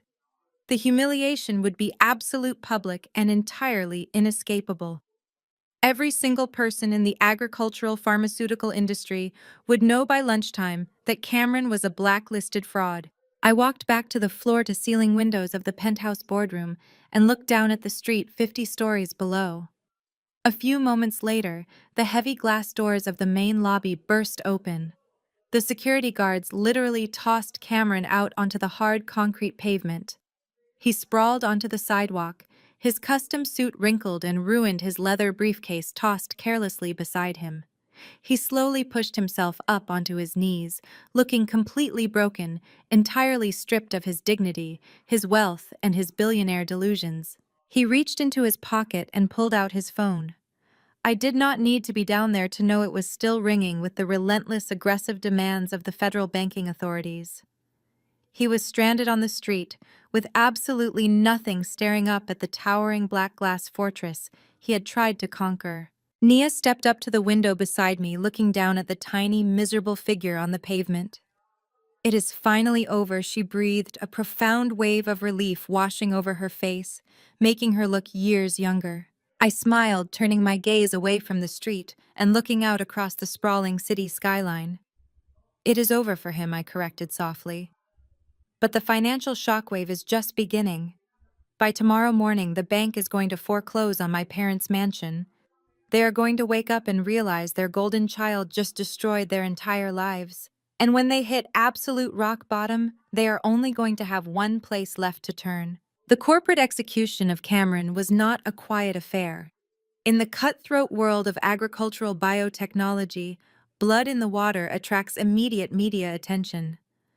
Less than 48 hours after my brother was physically tossed onto the concrete pavement, his entire fraudulent empire imploded. The federal authorities raided the Aegis Tech offices, seizing servers and freezing every single operational account. The financial fallout was spectacular, but it was quickly overshadowed by the announcement of Apex Biogen's newest executive appointment. By the end of the week, my face was plastered across the digital and print cover of Forbes magazine. The headline was printed in bold, undeniable gold lettering: "The $20 billion Prodigy." The article detailed my dual doctorate, my groundbreaking research on mutated animal gene therapy, and the unprecedented $5 million sign-on bonus Mr. Maxwell had personally authorized to secure my talents. I was no longer the invisible, discarded daughter playing with sick dogs. I was officially corporate royalty. I knew exactly what would happen the second that magazine hit the newsstands in my parents' affluent Connecticut suburb. It took exactly 4 days for their manufactured reality to completely shatter. On a rainy Tuesday morning, I was sitting in my penthouse office reviewing international acquisition portfolios when the security intercom on my desk chimed. The head of lobby security sounded unusually hesitant. He informed me that 2 individuals claiming to be my parents were currently standing at the front desk, refusing to leave without seeing me. I stood up, smoothed the lapels of my tailored navy blue suit, and took the private executive elevator down to the ground floor. The main lobby of Apex Biogen was a massive, intimidating cavern of black marble and towering glass pillars. It was designed specifically to make visitors feel incredibly small. Standing in the exact center of this imposing space were Richard and Catherine. They looked entirely out of place. The sheer arrogance that usually radiated from their every movement had been completely stripped away, replaced by an aura of frantic, suffocating desperation. They were holding the most obnoxious, massive floral arrangements I had ever seen. Towering displays of white orchids and rare imported roses that reeked of absolute panic. When the silver doors of the executive elevator slid open and I stepped out, their heads snapped in my direction. The pivot was so immediate, so entirely sickening, that it belonged in a psychological textbook. Catherine practically dropped her massive bouquet of orchids on the polished marble floor. She sprinted across the lobby toward me, her arms outstretched, a mask of desperate, artificial maternal love plastered across her face. "Savannah, my beautiful girl," Catherine cried out, her voice echoing loudly and drawing the confused stares of several passing corporate analysts. She attempted to pull me into a tight embrace, but I took a single fluid step backward, crossing my arms over my chest. My physical rejection forced her to stop dead in her tracks. She did not miss a beat. She immediately transitioned into theatrical heavy sobbing, producing entirely fake tears that threatened to ruin her expensive makeup. "We always knew you were our most brilliant child," Catherine wept, clutching her hands together in a pathetic display of pleading. "We saw the Forbes cover. We are so incredibly proud of you. You have brought so much honor to this family. I always told your father that your scientific mind was going to change the world." I stared at her, feeling a profound physical wave of nausea. This was the exact same woman who just a few days ago had slammed her hand on a glass table, called me a financial parasite, and threatened to publicly disown me for refusing to sign a $500,000 loan. Her hypocrisy was not just shameless, it was entirely limitless. Richard stepped up beside her. He looked completely haggard. The aggressive, domineering patriarch who worshipped Wall Street was gone. His face was pale, his shoulders were slumped, and his hands were trembling slightly as he held his own ridiculous bouquet of roses. "Savannah, you have to listen to us," Richard pleaded, his voice completely stripped of its usual booming authority. "Your brother lied to us. Cameron scammed us completely. He told us his company was worth $50 million. He manipulated us into taking out a $3 million second mortgage on the family mansion to cover his legal fees." Catherine let out a loud, dramatic wail, grabbing the sleeve of my suit jacket. I firmly pulled my arm away, stepping further out of her reach. "The federal agents arrested him yesterday morning," Catherine babbled, her voice pitching higher with raw panic. "They dragged him out of his apartment in handcuffs. His accounts are entirely frozen. He lost every single penny we gave him. Savannah, the bank called us this morning. Because Cameron defaulted on the bridge loan, they are calling in our mortgage. They are foreclosing on the mansion. We are going to lose our home. We are going to lose our country club memberships. We will be absolutely ruined in front of all our friends. Please save us." Richard took a desperate step forward. "You are the only one who can fix this. You have the $5 million bonus. You have the executive salary. Please, Savannah, you have to save us. You have to pay off the bank before they evict us. We are your family." They stood there in the towering glass lobby, completely stripped of their power, begging the very daughter they had discarded like garbage to act as their financial savior. They expected me to fall back into my old role. They expected the desperate approval-seeking child inside me to finally cave, to hand over millions of dollars just to purchase the parental love they were currently faking. I looked at them. I did not yell.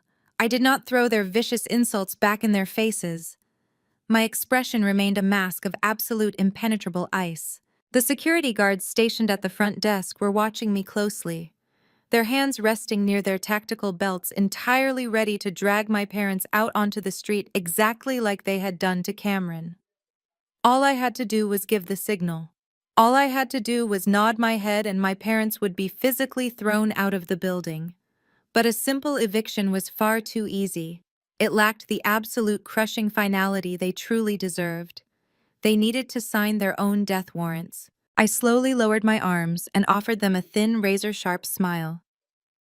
"I am not going to call security," I said softly, my eyes locking onto theirs with predatory focus. "Pick up your flowers. follow me to the private elevator. I am inviting you up to my office. We are going to negotiate." The private executive elevator carried us up 50 floors in total suffocating silence. Richard and Catherine stood rigidly in the back corner of the glass-enclosed cab, clutching their absurdly large floral arrangements. I stood at the front, my eyes fixed forward on the rapidly ascending floor numbers. When the silver doors finally parted to reveal my penthouse office, I heard my mother let out a quiet, involuntary gasp. The space was a breathtaking monument to absolute corporate power. Floor-to-ceiling windows offered an unobstructed panoramic view of the entire city skyline. A massive custom-built mahogany desk dominated the center of the room, flanked by plush leather seating and abstract art pieces that cost more than my parents' current net worth. As they stepped onto the thick, pristine carpet, I watched the sheer panic in their eyes instantly morph into something entirely different. I watched the greed take over. They looked around the room, taking in the unmistakable scent of limitless wealth. In their twisted, status-obsessed minds, they suddenly believed they had won. They thought my invitation to negotiate was actually a desperate plea for reconciliation. They genuinely believed that despite the millions of dollars I now commanded, I was still the pathetic, emotionally starved little girl who would gladly empty her bank accounts just to hear them say they were proud of me. I gestured toward the two leather guest chairs positioned directly in front of my desk. "Have a seat," I instructed calmly. They practically scrambled to sit down, dropping the ridiculous bouquets onto the floor beside them. Richard leaned forward, resting his elbows on the edge of my polished desk. The arrogant, demanding patriarch immediately attempted to reassert his dominance. "We are so glad you came to your senses, Savannah." Richard began adjusting his tie as if he were sitting in a standard boardroom meeting. "We knew you would not let your own flesh and blood sink. Now the bank is demanding exactly $3 million by the end of the business day to clear the lien on the mansion. We need you to initiate a wire transfer directly into our primary checking account. Once the funds clear, we will handle the bank and we can put this entire ugly chapter behind us." Catherine nodded vigorously, leaning in with a sickeningly sweet, entirely fabricated smile. "And we want to make you a promise, Savannah. We are entirely done with Cameron. He is a criminal. He lied to us, he stole from us, and he humiliated our family name." The ease with which she discarded her golden child was truly a marvel to witness. For 33 years, Cameron was the undisputed king of their universe. Now that his pockets were empty, and the FBI had him in handcuffs, they were throwing him under the bus without a single second of hesitation. "Your father and I spoke in the car on the way over here." Catherine continued, reaching across the desk in a failed attempt to hold my hand. "We are officially cutting Cameron out of the family trust. We are disowning him. We are going to contact our estate lawyers tomorrow and make you the sole legal heir to the family fortune. Everything we have will eventually belong to you. We just need you to save the estate first." I sat back in my leather chair studying their faces. They were offering me the inheritance of a heavily mortgaged mansion and a family name that was currently dragging through the mud of federal indictments. They thought they were handing me a golden ticket. They had absolutely no idea they were holding a lit stick of dynamite. "I understand completely," I said, my voice smooth and perfectly agreeable. "You want me to step in, satisfy the primary lender, and buy the $3 million debt from the bank?" "Yes, exactly," Richard agreed, eagerly clapping his hands together. "You buy the debt, the bank backs off, and our home is safe." I opened the top drawer of my mahogany desk. I did not pull out a checkbook. I did not initiate a corporate wire transfer into their personal accounts. Instead, I pulled out a sleek, heavy black folder. I had instructed my corporate legal team to prepare these exact documents the moment Cameron was dragged out of the building, knowing with absolute certainty that my parents would come crawling to my doorstep the second the bank threatened their precious social status. I slid the black folder across the desk until it rested perfectly between them. I opened the cover, revealing a thick stack of legal contracts printed on heavy watermarked paper. "If I'm going to assume a $3 million liability, we have to do this entirely by the book," I explained, tapping my manicured nail against the top page. The bank requires a formalized transfer of liability. These documents will allow me to legally purchase the lien directly from the lender, clearing your names from the immediate default registry. Richard let out a heavy sigh of relief, completely blinded by the prospect of financial salvation. Of course, of course. Standard bureaucratic red tape. He immediately reached into his jacket pocket and pulled out his expensive fountain pen. He did not read the contract. He did not even bother to skim the executive summary printed on the very first page. He was a man who worshipped Wall Street, yet his arrogant assumption that he could easily outsmart his daughter completely blinded him to the most basic rule of business: never sign a document without reading the fine print. He aggressively flipped to the back page and signed his name on the dotted line. He pushed the folder over to Catherine, pointing to the second signature line. Catherine did not hesitate either. She practically ripped the pen from his hand and scribbled her name next to his, her eyes wide with greedy anticipation. They were entirely focused on the imaginary $3 million wire transfer they thought was coming their way. They had no idea they had just signed comprehensive quitclaim deeds. They had no idea they had just authorized a total unconditional transfer of property assets. They had legally surrendered every single right, title, and interest they held in the Connecticut mansion directly over to me. "There you go," Richard said, leaning back in his chair with a smug, victorious sigh capping his fountain pen. "All signed and legally binding. Now how quickly can you process that wire transfer? The bank is expecting our call." I reached across the desk and pulled the black folder back toward me. I looked down at their fresh, wet signatures. I verified the dates and the notarized stamps my legal team had prearranged. The trap had not just snapped shut, it had locked permanently. I slowly closed the heavy cover of the folder. I looked up at the two people who had spent my entire life making me feel completely worthless. I offered them a bright, radiant, and absolutely terrifying smile. "Congratulations," I said, my voice ringing with crystal clear perfection. "The documents are perfectly in order. The debt with the bank is officially cleared. However, there is one minor detail." Richard furrowed his brow, a flicker of genuine confusion breaking through his arrogant, expectant expression. "Minor detail," he echoed, his voice dropping slightly as he glanced at the heavy black folder resting securely beneath my hands. "What minor detail? You just said the paperwork is in order. You just said the debt is cleared." Catherine shifted uncomfortably in her leather chair, her fake smile faltering for a fraction of a second. "Yes, Savannah, please do not play games with us. We need that wire transfer confirmation number so we can call the bank and stop the foreclosure proceedings." I leaned forward, resting my forearms on the cool, polished mahogany surface of my desk. I looked directly into my father's eyes, ensuring he felt the full, crushing weight of the absolute reality I was about to drop on him. "I am not giving you a wire transfer confirmation number," I stated, my voice completely devoid of the familial warmth they were so desperately trying to fabricate. "Because I did not wire $3 million into your personal checking account. I bypassed you entirely. My corporate wealth management team wired the funds directly to your primary lender an hour ago." Richard let out a short, nervous laugh, waving his hand as if swatting away a pesky insect. "Well, that is fine. The mechanics do not matter as long as the bank is paid off and the house is safe. As long as our names are cleared from the default registry, we are perfectly happy." "I bought your debt, Richard," I corrected sharply, entirely dropping the title of father, "which means I am the new lien holder. And according to the deed transfer you just enthusiastically signed, I am now the sole legal owner of the mansion." The silence that instantly swallowed the penthouse office was so profound, so incredibly heavy, it felt as though all the oxygen had been violently sucked out of the room. Catherine stared at me, her mouth hanging slightly open, her eyes darting back and forth as her brain completely failed to process the sentence. Richard stopped breathing.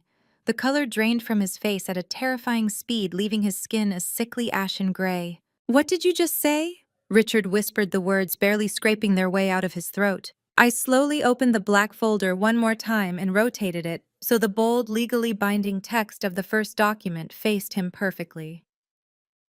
"You did not sign a loan assumption agreement," I explained. tapping my index finger directly on the title of the page. You signed a quitclaim deed. You legally surrendered all property rights, title, and interest in the Connecticut estate to me. You traded your home to escape a $3 million federal liability. The mansion does not belong to you anymore. It is entirely mine. Richard stared at his own signature, the fresh black ink resting undeniably at the bottom of the page. The absolute blinding delusion that he was a financial mastermind shattered into a million irreparable pieces. He had been completely outplayed by the daughter he had spent 33 years calling a failure.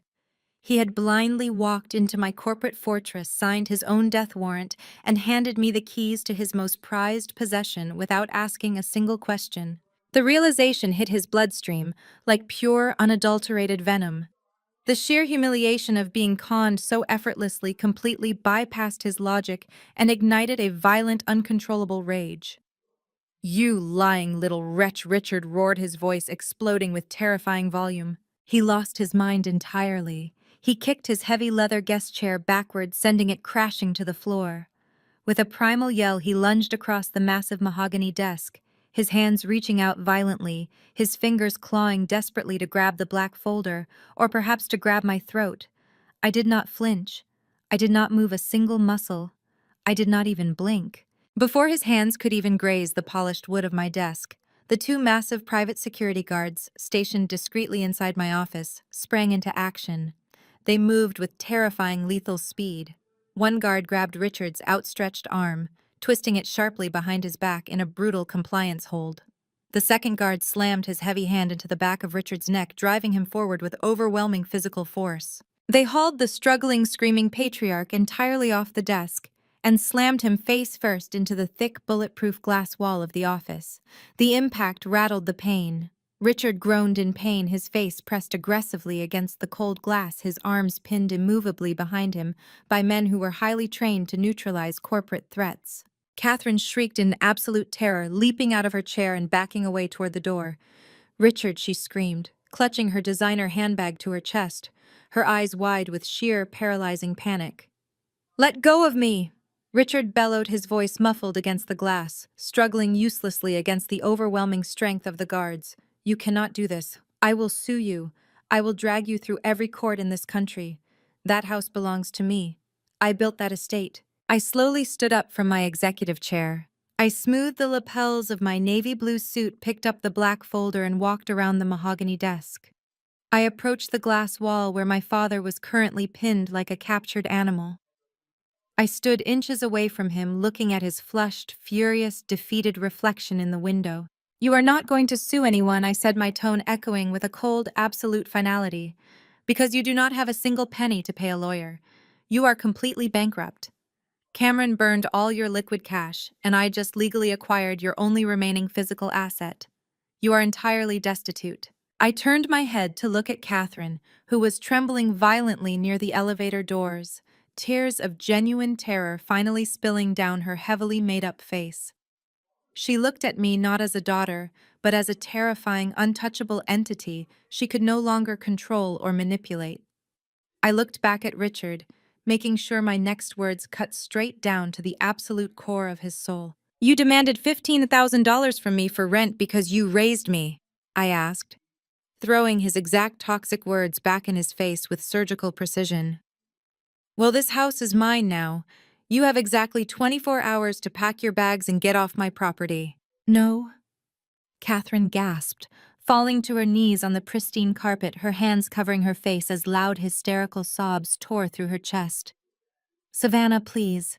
Where will we go? We do not have anywhere else.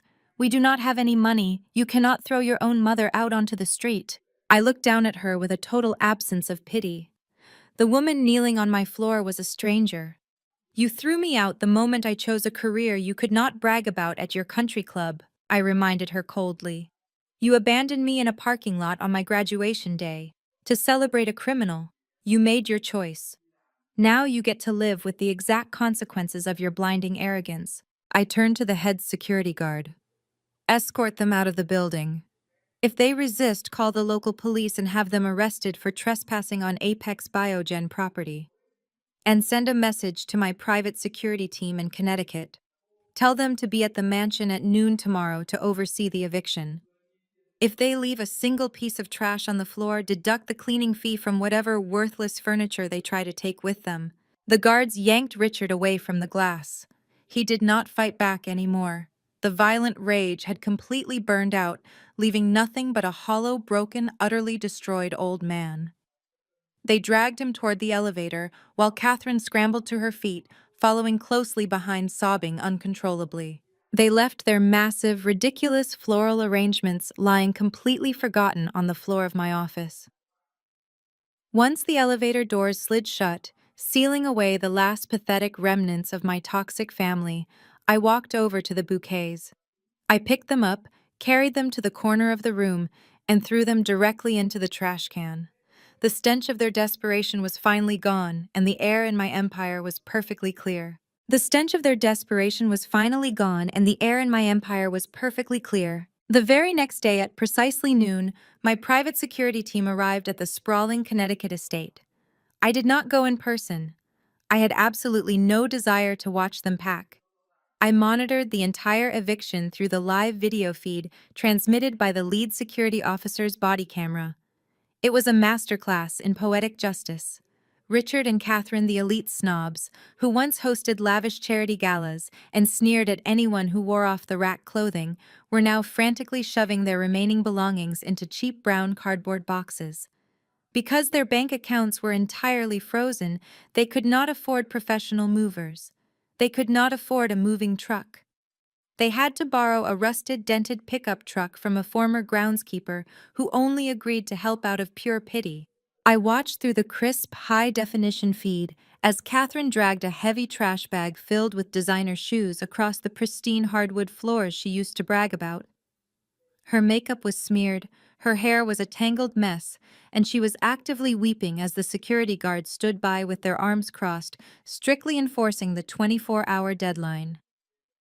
Richard carried a heavy box of cheap kitchenware out the front door, his head bowed, entirely stripped of his arrogant patriarch persona. As the rusted pickup truck sputtered to life and rolled down the sweeping driveway. For the last time, the massive wrought iron gates swung shut behind them, permanently locking them out of the high society world they had worshipped over their own daughter. Their new reality was a brutal, unforgiving shock to the system. With no credit, no liquid cash, and a massive foreclosure permanently scarring their financial records, Richard and Catherine were entirely blacklisted from the affluent suburbs. They were forced to rent a cramped, dilapidated one-bedroom apartment on the extreme industrial outskirts of the city. The contrast was staggering.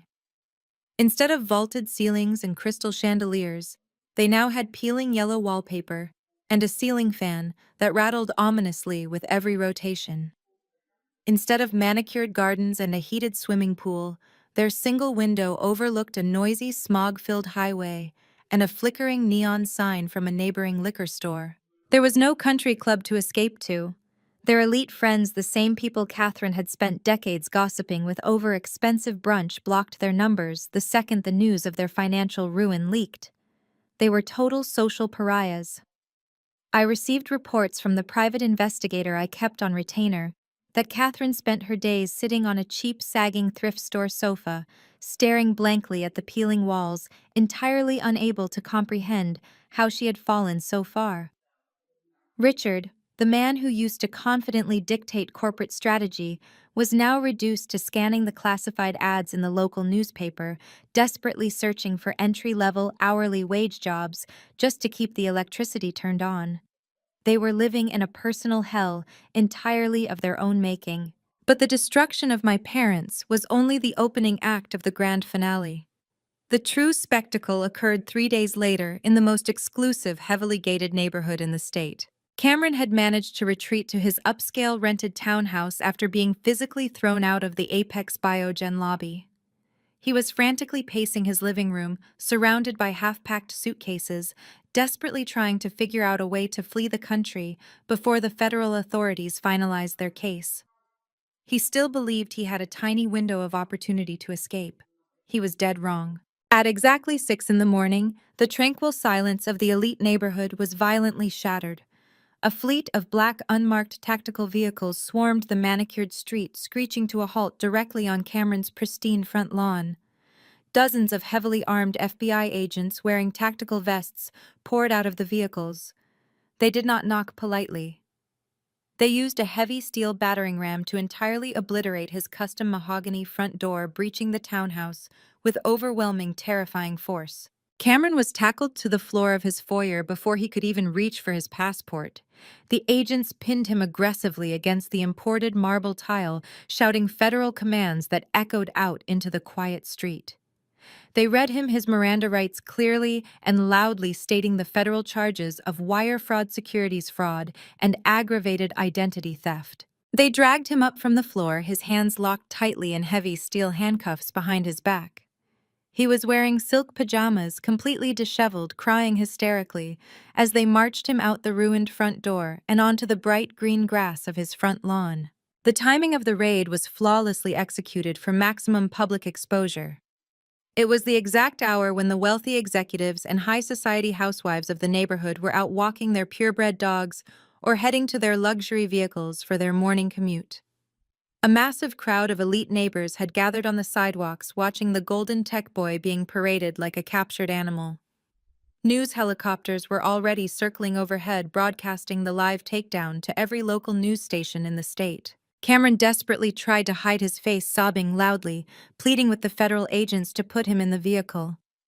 But the agents took their time, forcing him to stand on the lawn in his silk pajamas, while they secured the perimeter and hauled boxes of seized hard drives and financial ledgers out of his house.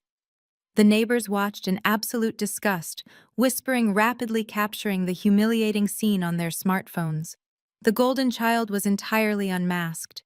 His brilliant tech founder persona was permanently burned to the ground in front of the exact high society audience he had sacrificed his own family to impress. By noon, the footage of Cameron crying in handcuffs on his front lawn was trending across every major social media platform and financial news network.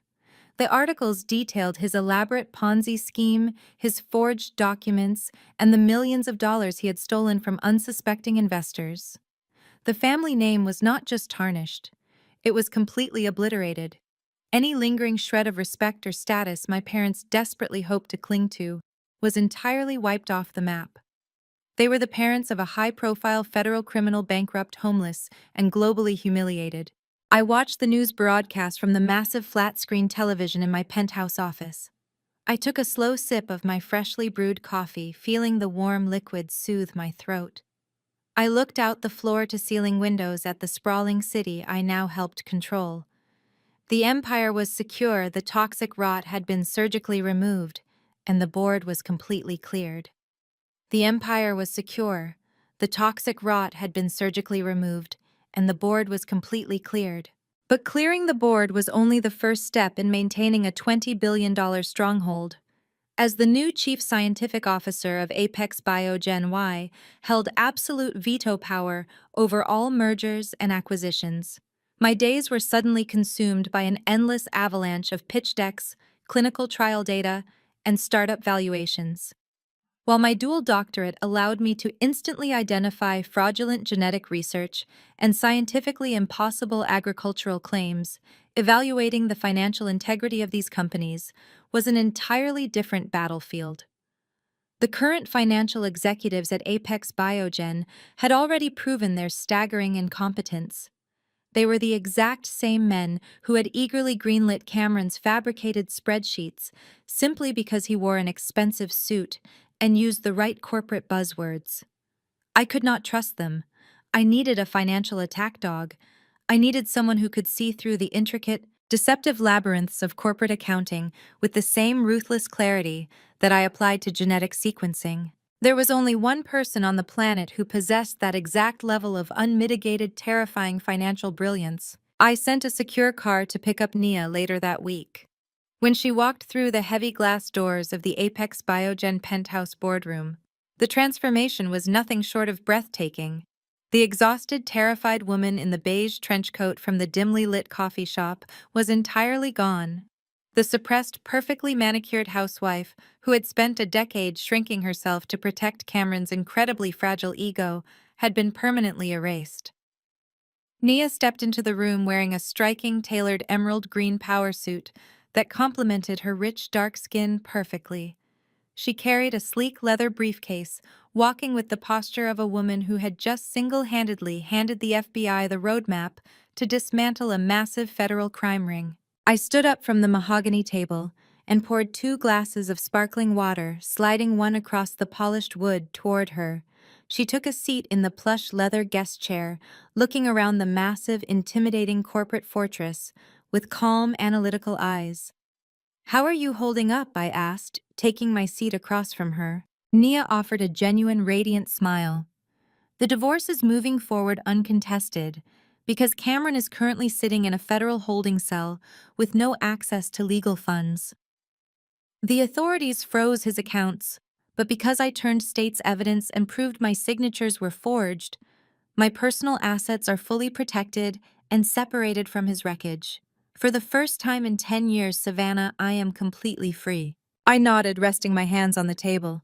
"You are free, and you are currently unemployed. I want to change that immediately." Nia raised an eyebrow, taking a slow sip of her water. "I listened as you dismantled my brother in this exact room," I continued, my voice shifting into a sharp professional register. "You untangled a multi-million-dollar cryptocurrency Ponzi scheme, tracked hidden offshore transfers, and compiled a bulletproof forensic audit using nothing but a laptop at your kitchen table. You did all of that while actively playing the role of a supportive tech wife. You possess a level of financial genius that the executives in this building severely lack." I slid a thick, heavy corporate contract across the table. It was not a bridge loan, and it was certainly not a fake buyout offer. "I am officially offering you the position of Chief Audit Executive at Apex Biogen," I stated clearly. "You will report directly to me and Mr. Maxwell. You will have full, unrestricted executive authority to audit every single startup that pitches this conglomerate. You will gut their ledgers, expose their hidden debts, and flag every single fabricated revenue stream. If you say the math is fraudulent, I veto the acquisition. We will operate as an absolute impenetrable wall." Nia looked down at the contract. Her eyes scanned the bold text detailing a 7-figure base salary, massive corporate stock options, and a comprehensive benefits package that would secure her financial independence for the rest of her life. The golden child of our toxic family had used her as a disposable prop, actively forging her name to steal her future. Now the discarded daughter was handing her the keys to a kingdom. Nia looked up from the paperwork. A fierce, deeply emotional fire burned in her eyes. "I spent a decade hiding my intelligence because my husband was terrified of a smart woman," Nia said, her voice completely steady but laced with profound power. "I watched him throw millions of dollars into the garbage while his parents applauded his reckless stupidity. I am never shrinking myself for anyone ever again." She reached into her briefcase, pulled out a silver pen, and signed the contract without a single second of hesitation. The impact of Nia joining the executive team was immediate and absolutely devastating to the old boys club at Apex Biogen. The traditional finance bros in the mergers and acquisitions department attempted to push back against her authority during her very first week. They walked into the boardroom with bloated financial projections for a trendy agricultural tech startup, expecting the new chief audit executive to simply rubber stamp their paperwork. Nia slaughtered them. She stood up, activated the digital smartboard, and systematically dismantled the startup's entire financial history in less than 15 minutes. She exposed hidden liabilities, toxic debt structures, and a highly illegal shell company the startup was using to inflate their quarterly earnings. The finance executives sat in stunned, terrified silence as she ripped their multi-million-dollar proposal to shreds, using nothing but raw math and forensic precision. I sat at the head of the table watching my sister-in-law completely dominate the room and proudly slammed my veto stamp onto the rejected file. Within a month, the entire corporate culture of Apex Biogen had shifted. The scammers, the smooth talkers, and the fraudulent tech founders stopped approaching our conglomerate entirely. They knew that pitching Apex meant facing the firing squad. They knew they had to survive a brutal scientific interrogation from me, followed immediately by a terrifying forensic financial execution by Nia. The two women who were constantly used, abused, and entirely dismissed by Richard, Catherine, and Cameron now sat at the very top of a multi-billion-dollar empire. We did not need their toxic validation. We did not need their conditional love. We had forged our own absolute power out of the exact brilliance they had tried so desperately to crush. Every time we walked down the glass corridors of the 50th floor side by side, we were a living, breathing testament to the ultimate revenge. We were flawless, we were untouchable, and we were running the world. 3 months later, the dust from the explosive collapse of my toxic family had completely settled. The brutal, rapid transition from being the discarded scapegoat to the chief scientific officer of a $20 billion conglomerate had smoothed into a flawless, highly lucrative routine. Naya and I operated Apex Biogen with surgical precision, driving the company to record breaking quarterly profits. I had upgraded my living situation, moving out of my cheap student housing and purchasing a massive multi-million-dollar penthouse suite in the absolute center of the city. I was entirely insulated by wealth, private security, and the profound peace that comes from permanently cutting out a malignant tumor. I had changed my personal phone number, scrubbed my private email addresses, and instructed my security detail to automatically intercept any mail originating from my parents' new zip code. I had built an impenetrable fortress around my peace of mind. But desperate people possess an uncanny, almost supernatural ability to slip through the cracks when they hit absolute rock bottom. It happened on a quiet, rain-swept Friday evening. I was sitting on my plush velvet sofa wearing a silk robe, sipping a glass of vintage red wine while reviewing a stack of international patent applications. The fire crackled softly in the marble fireplace. My secure private cell phone, a number given exclusively to Mr. Maxwell Nia and my top-tier executive staff, began to vibrate against the glass coffee table. The caller ID simply read, "Unknown caller." Normally, I would have ignored it. But we were in the middle of closing a massive overseas acquisition, and I assumed it was one of our international legal partners calling from an unregistered line. I reached over, picked up the phone, and swiped to answer. "Savannah, please do not hang up." The voice on the other end of the line was a jagged, desperate rasp. It was heavily distorted by static clearly originating from a cheap prepaid burner phone. I froze, the crystal wine glass hovering inches from my lips. It was Catherine. I did not speak. I simply listened to the chaotic, heavy breathing on the other end of the line. The background noise was completely foreign to the elite country club aesthetic my mother had worshipped her entire life. I could hear the loud, aggressive blare of highway traffic, the wailing siren of a distant police car, and the distinct hollow echo of a cramped, unfurnished room. "Savannah, please say something." Catherine wept, her voice completely devoid of its former aristocratic polish. "I know you changed your number. I had to pay a private investigator the last $200 in my checking account just to track down this private line. Please, you are the only person left in the world who can help us. We are drowning." I slowly lowered my wine glass to the table, leaning back into the cushions. The sheer audacity required to track down my secure line after I had explicitly orchestrated their eviction was staggering. I did not offer a comforting greeting. I did not ask how she was doing. I remained completely silent, forcing her to speak into the cold void. "Your father is completely broken," Catherine sobbed, launching into a frantic, pathetic monologue. "The warehouse job fired him after 2 weeks because his back gave out. We are living in a nightmare, Savannah. The apartment has black mold on the walls. The heating barely works. I am scrubbing toilets at a local diner just to afford canned soup. Our friends abandoned us. Everyone abandoned us. We have absolutely nothing left." She paused, gasping for air, waiting for me to offer a shred of sympathy. When I provided nothing but silence, she pivoted immediately to the true, ultimate reason for her call. Even after everything that had happened, her entire universe still revolved around the golden child. "It is Cameron," she cried, her voice pitching into a hysterical wail. "Savannah, they are going to destroy his life. The public defender the court assigned to him is an absolute joke. He is completely overwhelmed and refuses to fight the charges. He told Cameron to take a plea deal for 15 years in federal prison. 15 years, Savannah. He will not survive in there. He is a sensitive, brilliant boy. He just made a mistake. A mistake. That was the word she chose to describe a multi-million-dollar federal Ponzi scheme, massive identity theft, and the intentional destruction of her own home. The delusion was permanently hardwired into her brain. "You have millions of dollars now," Catherine begged, the desperate greed creeping back into her tone. "We saw the articles. We know about your bonus. Hiring a top-tier, high-powered criminal defense attorney would be absolute pocket change for you.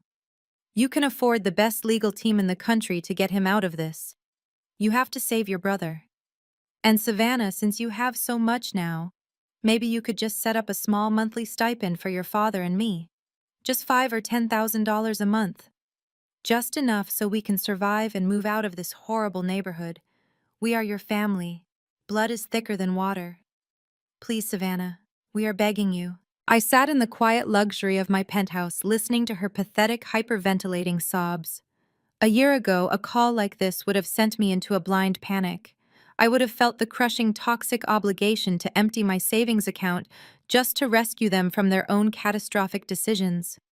I would have desperately hoped that saving them would finally earn me their love. But sitting there now, holding the phone to my ear, I felt absolutely nothing. My heart rate did not elevate. My breathing remained perfectly steady. The emotional umbilical cord was not just cut, it had been incinerated. I realized with absolute terrifying clarity that they had not learned a single lesson. They did not feel genuine remorse for how they had treated me. They simply viewed me as an unlimited bank vault they could guilt trip into funding their survival. They were a bottomless black hole, and I refused to throw a single penny into the dark. I took a slow, deep breath, letting the silence stretch for one final agonizing second before delivering the absolute final verdict on our relationship. I did not yell. I did not curse. I responded with a chilling, calm finality that froze the air in the room. "You were right, Mom. My veterinary degree is for treating animals. But at least animals understand loyalty. This family does not." I pulled the phone away from my ear, her frantic screaming pleas still leaking from the tiny speaker, and tapped the red button. The call disconnected instantly. I opened the security settings on my phone, permanently blocked the burner number, and updated my digital firewall to automatically reject any unregistered calls. The execution was complete. The final bridge was burned to ash. I picked up my glass of wine, turned my attention back to my international patents, and never looked back. 2 years later, the crisp alpine air of Geneva, Switzerland, filled my lungs, providing a beautiful and vibrant contrast to the suffocating toxicity I had left behind in Connecticut. I stood quietly in the velvet-draped wings of the massive Palais des Nations auditorium. Beyond the heavy curtains, thousands of the world's most brilliant scientific minds, corporate titans, and international dignitaries murmured in anticipation. The master of ceremonies approached the state-of-the-art podium, his voice echoing perfectly across the sprawling, brilliantly lit hall. He announced my name. He announced my dual doctorate. And he announced that I was the sole recipient of the Global Medical Innovation Award, the highest international honor ever bestowed upon a researcher in the field of agricultural pharmaceuticals. I walked out onto the global stage. I wore a custom-tailored sweeping ivory gown that projected pure, unadulterated elegance and absolute power. As I stepped into the blinding spotlight, the entire auditorium erupted into a deafening standing ovation. I looked out into the massive sea of faces, remembering the empty, lonely parking lot of my university graduation. I was no longer a discarded, financially starved student begging for parental validation. I was a corporate titan, a recognized scientific pioneer, and a woman who had entirely conquered her industry. I accepted the heavy crystal award and stepped up to the microphone. The room fell into a reverent silence. I delivered my acceptance speech with absolute clarity and unshakable confidence. I did not waste a single breath thanking the toxic family who had tried to destroy me. Instead, I locked eyes with Nia, who was sitting in the front row, wearing a stunning designer gown, beaming with fierce, sisterly pride. I thanked her. I thanked Mr. Maxwell. And then I used the ultimate global platform to announce my next major move. I declared the official launch of the Savannah Apex Foundation. Using $50 million of my own personal equity, I established a massive international grant program dedicated entirely to animal welfare and advanced veterinary research. I was taking the exact profession my parents had mocked as a pathetic joke and using it to revolutionize global animal care. Furthermore, I announced a comprehensive, fully funded scholarship trust specifically designed for minority women pursuing degrees in science, technology, engineering, and mathematics. I wanted to ensure that brilliant, marginalized women like Nia and myself would never have to beg arrogant men for a seat at the table ever again. We were simply going to build our own tables, fund our own laboratories, and run our own empires. While I was standing under the blinding lights of international acclaim, changing the world and securing my legacy, the universe was actively enforcing its absolute merciless justice back in the United States. The stark, horrific reality of my family's new existence was almost poetic in its cruelty. Richard, the arrogant patriarch who used to confidently dictate corporate strategy from his leather armchair, was now wearing a poorly fitting, scratchy polyester uniform. He worked the graveyard shift as a security guard for a discount industrial warehouse. His nights were spent walking the cold, drafty, rain-slicked perimeters of a massive concrete parking lot, shining a cheap flashlight into empty dumpsters. His knees ached constantly, his pride was entirely obliterated, and he was routinely yelled at by a shift manager who was 30 years his junior. There were no more crystal glasses of expensive scotch. There were only lukewarm thermoses of bitter instant coffee, the freezing night air, and the crushing, inescapable silence of his own massive failure. Catherine suffered an even more public, deeply humiliating purgatory. The woman who had prized elite social standing above her own flesh and blood was forced to accept a minimum wage job as a custodial worker. The cruelest twist of fate was her assigned location. Due to her complete lack of marketable skills and her desperate need for cash, she was hired to scrub the floors and sanitize the restrooms at the exact same exclusive country club where she used to hold her lavish weekend brunches. Every single day she had to push a heavy yellow mop bucket through the grand dining room, keeping her head bowed in absolute agonizing shame. The wealthy housewives she used to gossip with walked right past her without a second glance. If one of her former friends dropped a soiled napkin or spilled a mimosa, Catherine had to silently kneel on the floor and wipe it up. She was entirely erased from the high society narrative, reduced to a nameless, invisible servant in her former kingdom. And then there was Cameron, the golden child, the visionary tech founder who was absolutely convinced he was days away from becoming a billionaire. He was currently sitting in a stark, heavily guarded visitation room at a federal penitentiary. The overwhelmed public defender had been completely right. Faced with the mountain of irrefutable forensic evidence Nia had provided, the federal prosecutors completely destroyed him. Cameron took the plea deal to avoid spending the rest of his natural life behind bars. He was officially sentenced to 15 years in a medium-security federal prison. His custom-tailored Italian suits were permanently replaced by a scratchy, oversized khaki jumpsuit. His days of charming venture capitalists and popping expensive champagne on rented yachts were permanently over. He spent his days scrubbing grease off prison cafeteria trays, surrounded by hardened criminals who did not care about his fabricated pitch decks or his arrogant tech vocabulary. He was stripped down to a federal inmate number entirely forgotten by the corporate world he had worshipped. I stepped off the global stage in Geneva, the applause still roaring in my ears. I walked into the private VIP reception area where Nia was waiting with 2 crystal flutes of the finest champagne. We clinked our glasses together, the crisp sound ringing with the absolute certainty of our victory.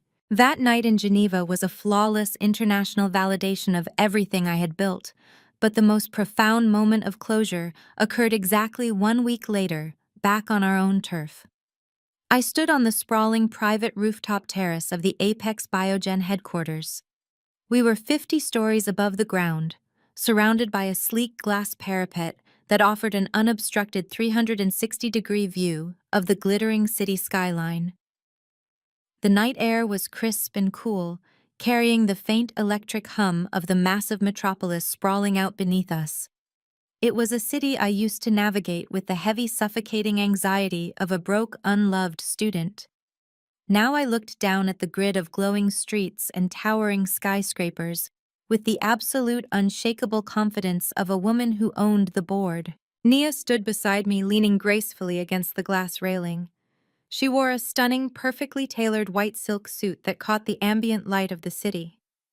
She had just finished finalizing the quarterly financial audits for our newest international acquisitions, closing out a record-breaking fiscal year for the conglomerate. She set her sleek digital tablet down on a nearby marble high-top table and picked up a chilled bottle of vintage champagne. She poured the golden, bubbling liquid into two crystal flutes, handing one to me. We did not need to offer a grand theatrical toast. We simply looked at each other, acknowledging the massive, terrifying, and ultimately beautiful journey we had survived. We clinked our champagne glasses together, once more, the delicate chime echoing softly into the night sky. I took a slow sip, letting the crisp, dry champagne cool my throat as I looked out over the glittering horizon. Standing at the absolute pinnacle of corporate and scientific power, my mind drifted into a quiet, profound reflection on the true nature of revenge. For my entire life, society, movies, and pop culture had conditioned me to believe that revenge had to be a loud, destructive, and deeply chaotic event. I used to think that achieving justice meant engaging in endless screaming arguments, desperately trying to force toxic people to understand the pain they had caused. I thought vengeance required malice.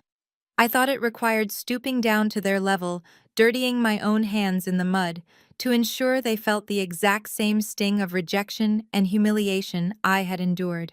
But looking down at the empire I commanded, I realized with absolute clarity that true vengeance requires none of those things. Retaliation is a frantic, exhausting emotion. It keeps you tethered to the people who hurt you, chaining your energy to their toxic existence. The ultimate, most devastating revenge is not destruction. It is unbothered, astronomical success. It is the act of surgically removing your abusers from your reality, cutting off their access to your light, and channeling every single ounce of your energy into your own unstoppable elevation. It is reaching an echelon so incredibly high, so completely fortified by your own brilliance and hard work, that their malicious words can no longer even breach your atmosphere. My parents and my brother had spent decades attempting to break my spirit. They had aggressively mocked my passion for veterinary medicine. They had called my dual doctorate a pathetic joke, a blue-collar failure, and a useless endeavor that would never generate real wealth. They had demanded I pay them for the basic fundamental right to exist in their family. They had tried to force me to co-sign a fraudulent loan, fully intending to sacrifice my financial future to protect a criminal golden child. Yet it was those exact ridiculed skills that became the foundation of my entire fortress. The veterinary science they laughed at was the exact key that unlocked global agricultural gene therapies. The academic rigor they dismissed as pointless earned me a $5 million sign-on bonus, an executive board seat, and absolute veto power over a $20 billion corporate giant. I took the exact weapon they used to mock me and forged it into an impenetrable shield. And Nia had done the exact same thing. The toxic men in her life had treated her as a disposable, naive accessory. They had entirely underestimated her brilliant analytical mind, assuming she would simply look the other way while they destroyed her financial security.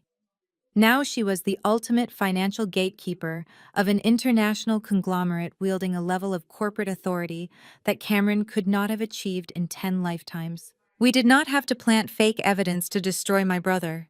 We did not have to steal my parents' money to bankrupt them.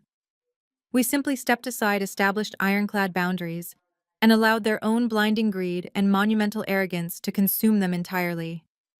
The universe had balanced the scales with terrifying precision, and we did not even have to get our hands dirty to watch it happen. The cold night wind swept across the penthouse terrace, catching the hem of my designer jacket. I felt a profound, overwhelming sense of peace settle into the deepest parts of my soul. The scared, desperate girl crying in the university parking lot was a distant, fading memory. The woman standing on the rooftop was a titan. I looked down at the millions of city lights, thinking about the massive animal welfare grants I was funding, the brilliant female scientists receiving my scholarships, and the incredible, limitless future stretching out ahead of me. I smiled, letting the final beautiful truth wash over me. They called me a failure. I turned myself into an empire. And the most satisfying part, they have to spend the rest of their miserable lives standing in the shadow of the very tree they tried to cut down. The most profound lesson from Savannah's story is that true vengeance doesn't require malice or stooping to the level of your abusers. Instead, the ultimate revenge is unbothered astronomical success. When toxic people try to tear you down, the best response is to establish ironclad boundaries and channel your energy into building your own empire. You do not have to get your hands dirty or seek active retaliation. The universe often balances the scales when you simply step away. Healing starts when you stop seeking validation from those committed to misunderstanding you. Share your own experiences with setting boundaries in the comments below.